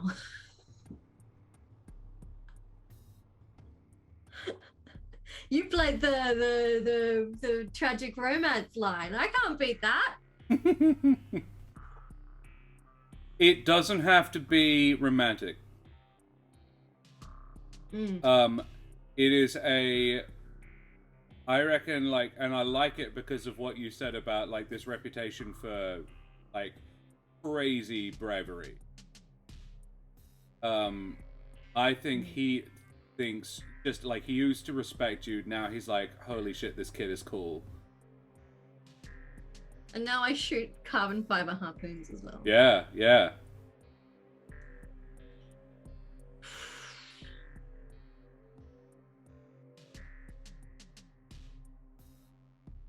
I'm sorry, what? Aspirin has wellness homework. Huh. The homework is to work out. So glad I'm not studying anymore. I don't like that idea at all. Oh, that just feels counterintuitive. While you're in wellness class, we care about your wellness, so we're gonna give you shit to do. How about give me nothing to do? Like, go do something that brings do something you enjoy. Go work out. Go do something or someone that you enjoy. Like, do you have to jog, or like, is it literally do some exercise? Because that I could forgive. You know, exercise can be fun. Take a walk. Take your dog out. It's literally like to go pump iron. That's what I'm doing after this. I'm going to walk the dog before I'm. Oh, you work out anyways. Okay. Okay, good. So writing class homework when we go play D&D. I actually think D&D and like similar RPGs would actually be really great for school-age kids because it works on so many things. I demonstrated it is great. I have had thank you emails from 3 of the 4 children's parents. Aww. In like we haven't stopped streaming, so yeah, like since then the kids had a great time, and it's been really it is helpful for them. It is useful to them. You just have to show people why and how. I know loads of people who use it. Chav Hunter in chat uses D&D for mental health assistance for ADHD kids in the UK. Oh, that would be perfect. I did Whoa. Full-on exercise with a 10-mile jog, then run, then walk. Yeah, well, I'd be failing the class. I can't jog for 10 miles. Josh, you DM for kids playing D&D? I can, and I have. One of the kids who played in the very beginning of the stream, Kalen, I have DM'd D&D when he was 9. He played a halfling ranger beastmaster called Quintus, who rode his panther friend, which was pretty cool. The other 3 have never played D&D to my knowledge, but I taught them Easy D6 in a sitting, and I think they got their head around it pretty easy. Ah, you have ADHD, Aspen. That would explain why you have 5 essays to the due tomorrow that you. And you're very confident you can do them before their due date. Yeah. Again, right there with you, mate. We both do as well. Dude, that's messed up. My asthmatic ass could never. No, 10 miles? No, absolutely not. Anyway, come on. Anyway, sorry. Do you have one more thing? Defined a loved one as Calypso? I have defined you, and it's more of a respected one, but that isn't there, so I'm just putting it loved one. Right. But it could be love but it would have to be like a how they approach it. Well, now you're just bragging, Aspen. Okay,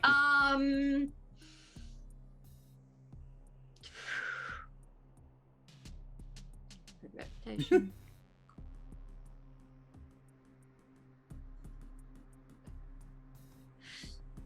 I really don't know how to top that.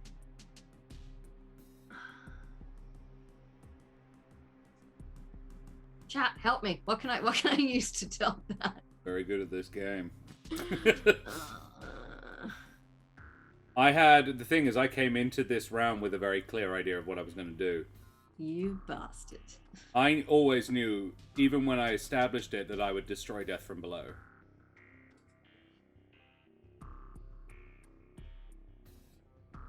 Big sacrifices are the way to win.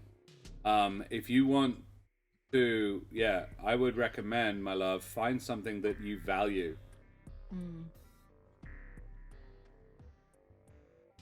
And blow it up. Already let you rip off my tiny robot arm. And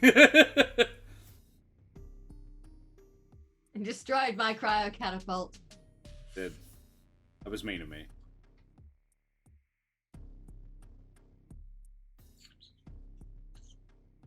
If you like, I am prepared to retcon the cryo catapult and instead tear her back off that claw. The one you stole. No. You would go for the cryo catapult. Oh, cool. What does social stratum mean? Class. Right. You would be very close to the top of your social stratum because you are the kid of the leaders. Yeah, nepotism. Well, also, and capability, by the sound of it. Yeah. Like, yes, but also, I'm really drawing a blank. I have no idea what to sacrifice or define to top that. And I should have seen it coming.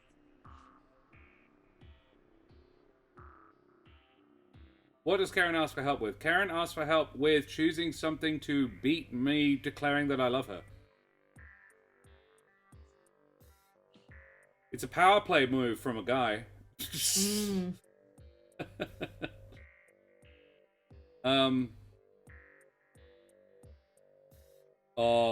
I have a suggestion. I don't know if it'd win it for you. Destroy mentors. Oh. Declare you're lesbian. Lesbianity. like, I'm sorry, you're not my type. Yeah, how would you do that? Like, catchphrase. I only date chicks. I'm not into dick. Hobby. Yeah, pussy.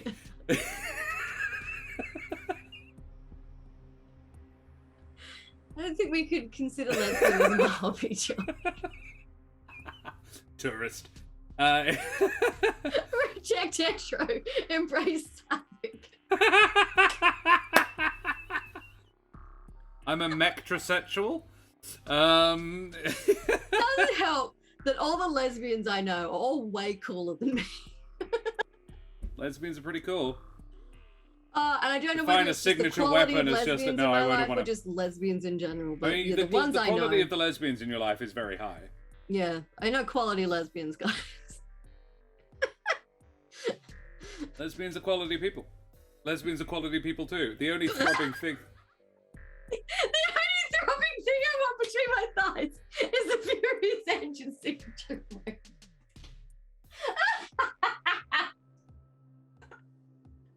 Again, for some reason, I've got the Doof Warrior from Mad Max in my head. Oh God, this is how tired I am of crying. Revs furiously.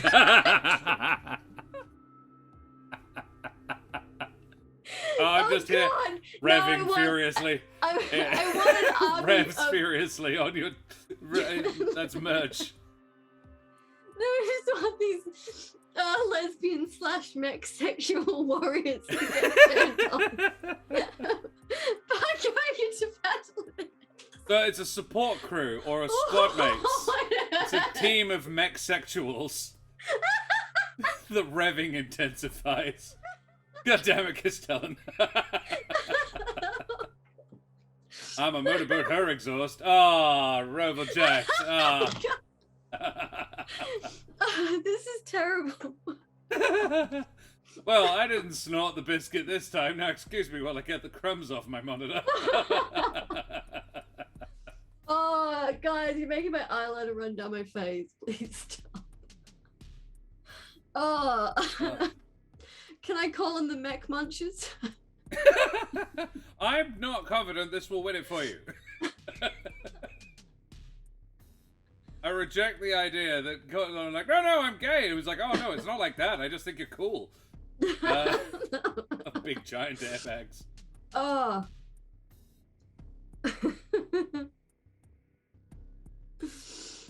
Oh. Goodness me. It is. It's the check button. We're running Got a out of time blast. to do this. Yeah. My wellness teacher was at 6 and she gave us a quiz, 3 essays, 5 questionnaires, and 4. Your wellness teacher is evil! The wellness teacher is really bad at their job. Check out that rear bumper. Oh, God.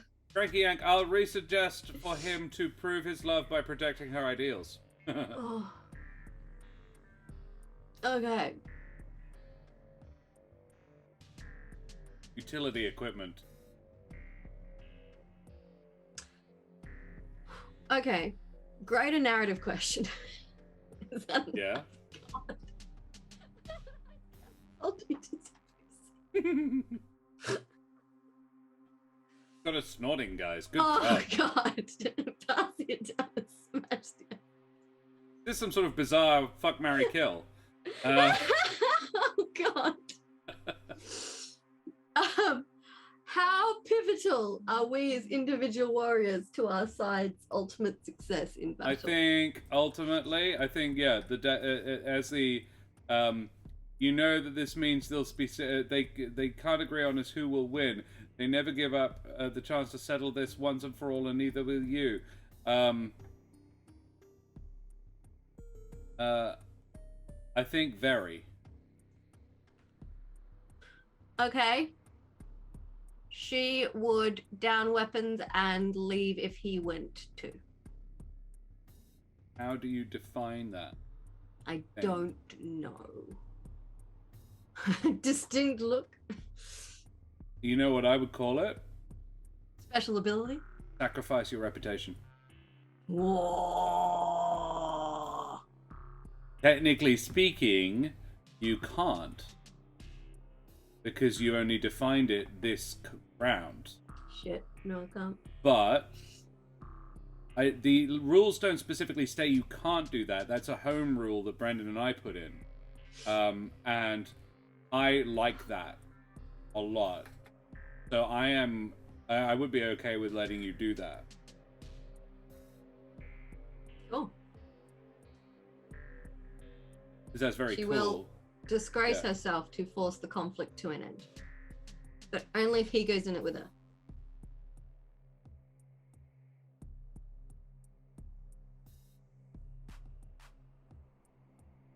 I have a pretty clear idea of the way I think this would go. But I think ultimately the result is a draw.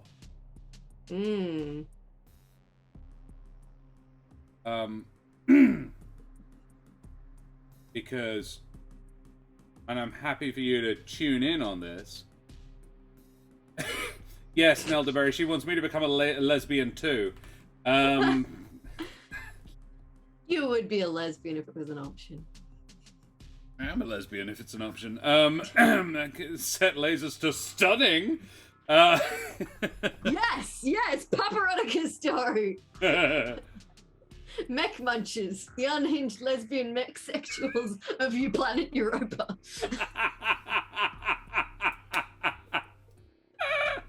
Yes. Pirates of Europa 3, a portion of the sales from this pornography go to support a women's literacy program in Eritrea. Peace was never an option. Oh. So yeah, I have a pretty clear idea of how this goes. I reckon it's in the midst of a large final battle, and they've been calling out each other, like, they've been on the radio, and, like, having... I reckon they've encountered each other a few times since the last, and each time they do, it's been a stalemate. They are just too evenly matched. And whenever the two of them are withdrawing, having done some bloody damage to the rest of the other person's side, they are just trading, like, you should stop. No, you should stop. What if we both stop? Never. And yeah, just and this basically time it's like, I'll stop if you stop. Okay then, let's stop. And the battle is going on all around them. And I reckon I reckon it would be, he comes in for his traditional, like, you see it coming, but he actually, you're like, he knows I'm gonna see this coming. He knows I know what he's gonna do, and he's gonna do it.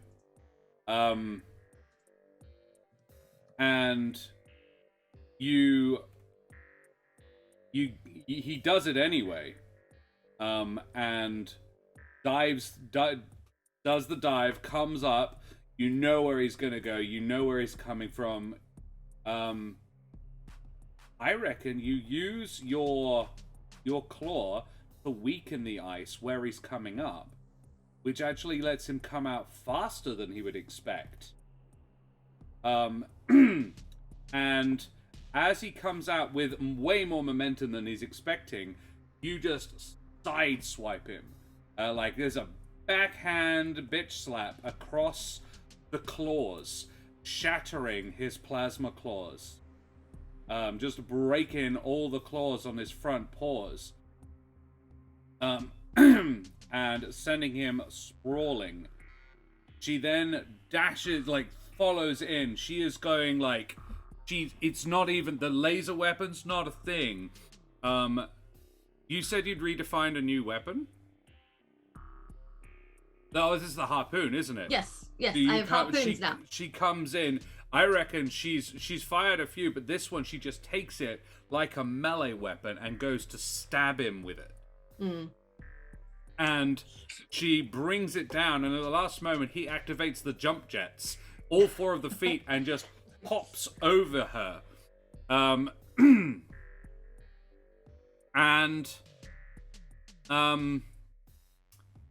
You gotta rip my tiny robot arm off. Yeah. lands behind her, and in the jaws of his his mech, grabs the tiny robot arm and yanks, and just rips it out of the arm. So one arm swings in with the harpoon. He lands behind and grabs the other arm, which is the hand that contains the smaller, tiny grabby arm.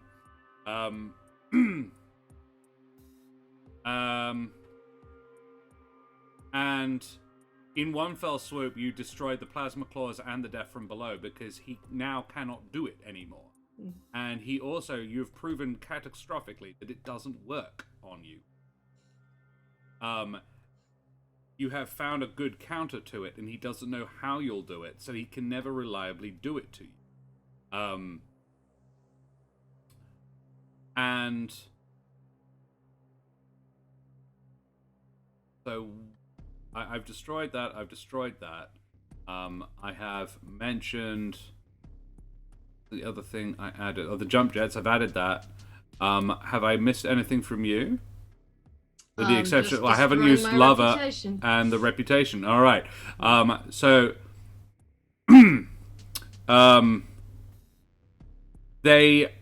He dodged it. He grabs this. She spins around, and he backflips using his jets again. And as he does, he transforms into the robot shape.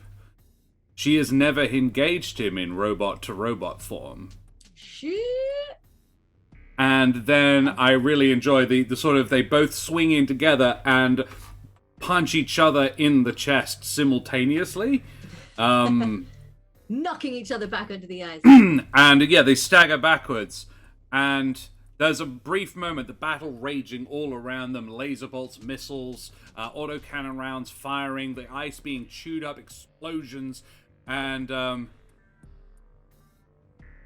he says over the airwaves, he hasn't said a damn thing to you so far. Which is unusual, because normally he's calling there's normally shit a lot at of shit talk. There's normally a lot of smack. And he says, damn it, you're beautiful. And he has possibly never seen your face it's like, you don't even know what I look like. In the meat space. He'd probably seen a picture. But she doesn't know that. She'd be like, you've never even seen You are a reasonably famous bandit queen, pirate queen, princess at this point, so I would say you probably, like, your wanted posters are up for probably both of you at this point. You know what he looks like. He's a bit of a silver fox, I think. Oh, okay. And she's goes to me like, you don't even know me. And he's like, don't I? And then it comes in again, and you two, and it's almost like it's choreographed. We've done this battle so many times. Every move he makes, you block. Every move you make, he dodges. The jets and the feet fire, the harpoon swings, and thus neither of you can land a telling blow. But you start to feel like he's not trying to. He's trying to prove a point. And I'll be like, your heart's not... What's your call sign again? One eye. One eye. Your heart's not in one eye. And with that... You need to stop trying to hit me and hit me. He locks your arm in... one punch comes out, it connects, but he locks it down and spins. Like grabs it and spins, wrenching your mech, like the servos creak and the entire thing flips over onto the side, and he goes down and he said, have I made my point yet?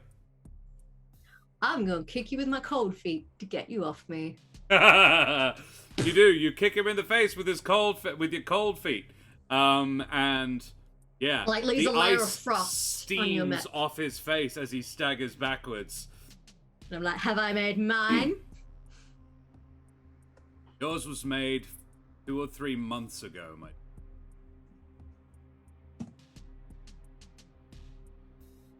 Is that right?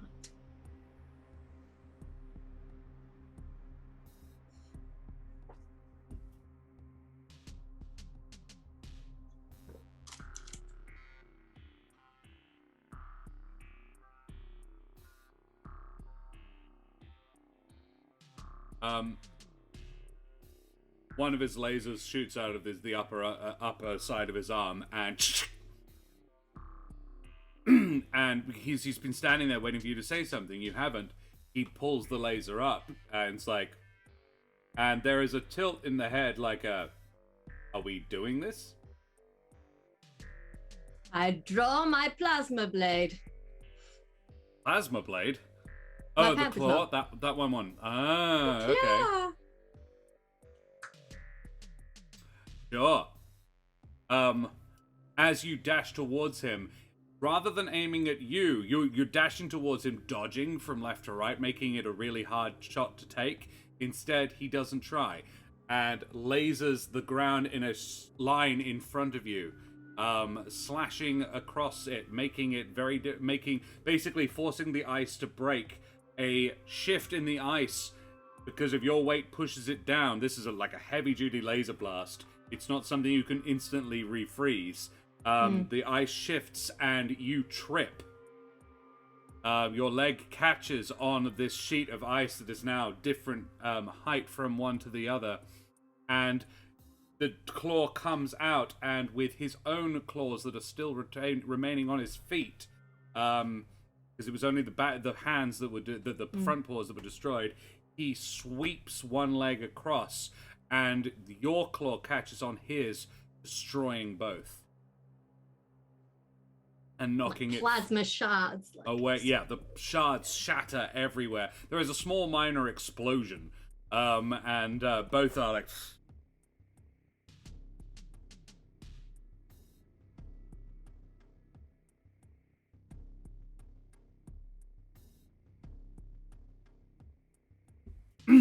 And then you look up, and you see the hand.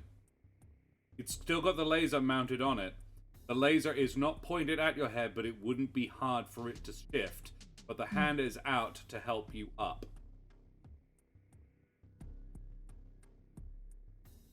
Say anything? Do you ever think we could do this all day?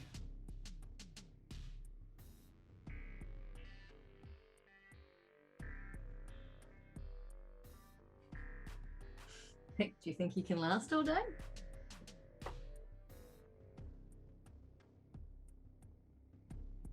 How dirty to be here. She's being a little bit dirty. Yeah. I've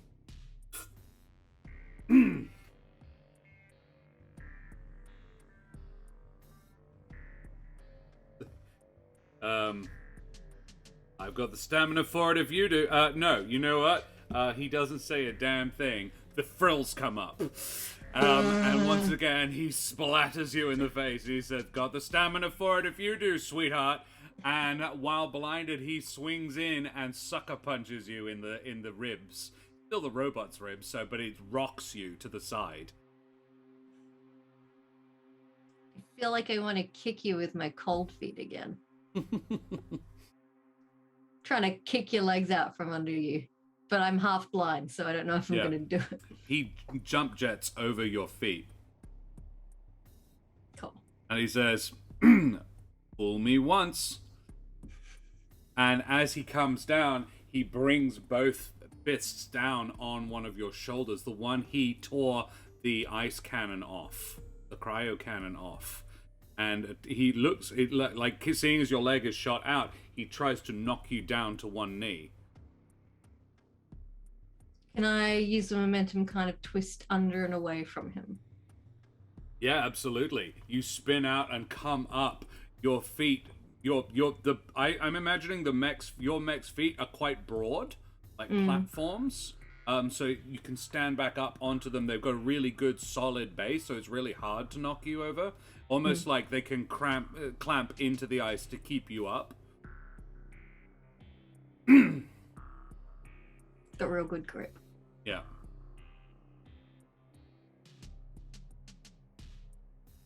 You ever wonder how, if this would have ended a long time ago if the two of us hadn't been involved in it?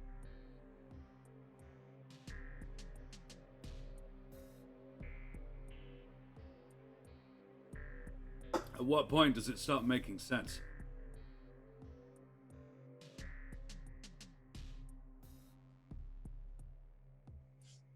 Maybe killing for money isn't the only thing worth doing.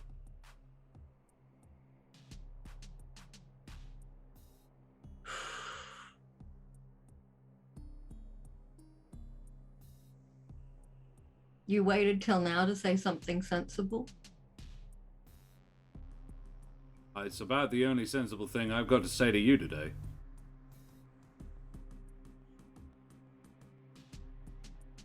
I want to see your face.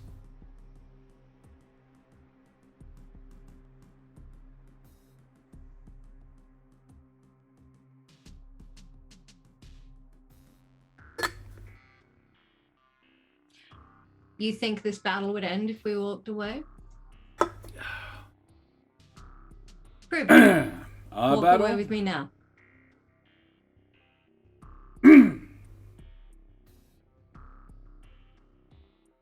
He is quiet for several seconds, and still, the battle's still raging around. If anything, it's getting more intense. And he, then both arms come up, one with the laser on it, the other without. The second laser comes out, powers up, and then both lasers drop off.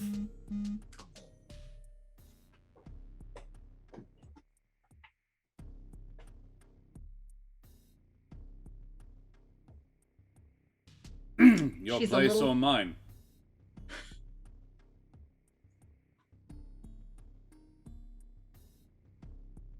So we're surrounded? Yeah, but it's like a war. Like, surrounded by conflict.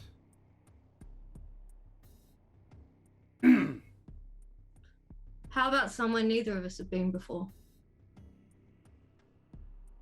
You hear this cackling laughter over the radio. Probably the safest bet, to be honest. They'll be mad at us. But they might stop fighting. They almost certainly will stop fighting.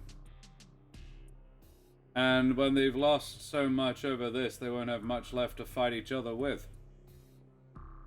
They might negotiate. Might do some good. Do you think those jets of yours can lift me too?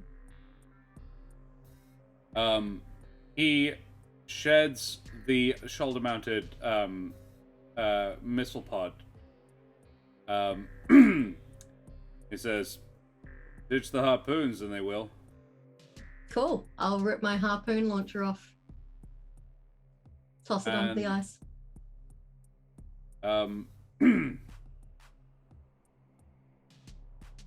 Yeah, cool. And he says, grab on. Cool. I'll grab his arm. Mech arm, obviously. Yeah. It's like watching a married couple fall in love all over again. It wasn't nearly this dramatic the first time. Took a little longer. It was cute, but it wasn't this dramatic. Cute. And I think we'll leave it there. It does say, like, work out the final scene, but I don't want to. I kind of like leaving it there. I think it actually ends it quite well. Also, it's 6 o'clock. That too. So, we will go away from here.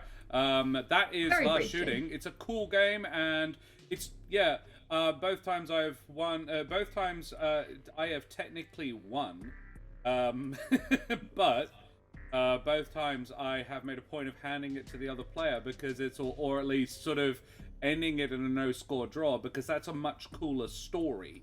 And that's why I probably shouldn't be allowed to play this game, because I'm not very good at actually winning it. It's weird, because you kind of need to be a little bit competitive, but not so competitive you can't actually you make spoil the story. it. Yeah, exactly. Way to ruin it. Exactly. No, they jet off up into the sky, the fate of their people left uncertain. Yeah, to have, yeah, images of little baby mech suits in the future. Yeah, exactly. And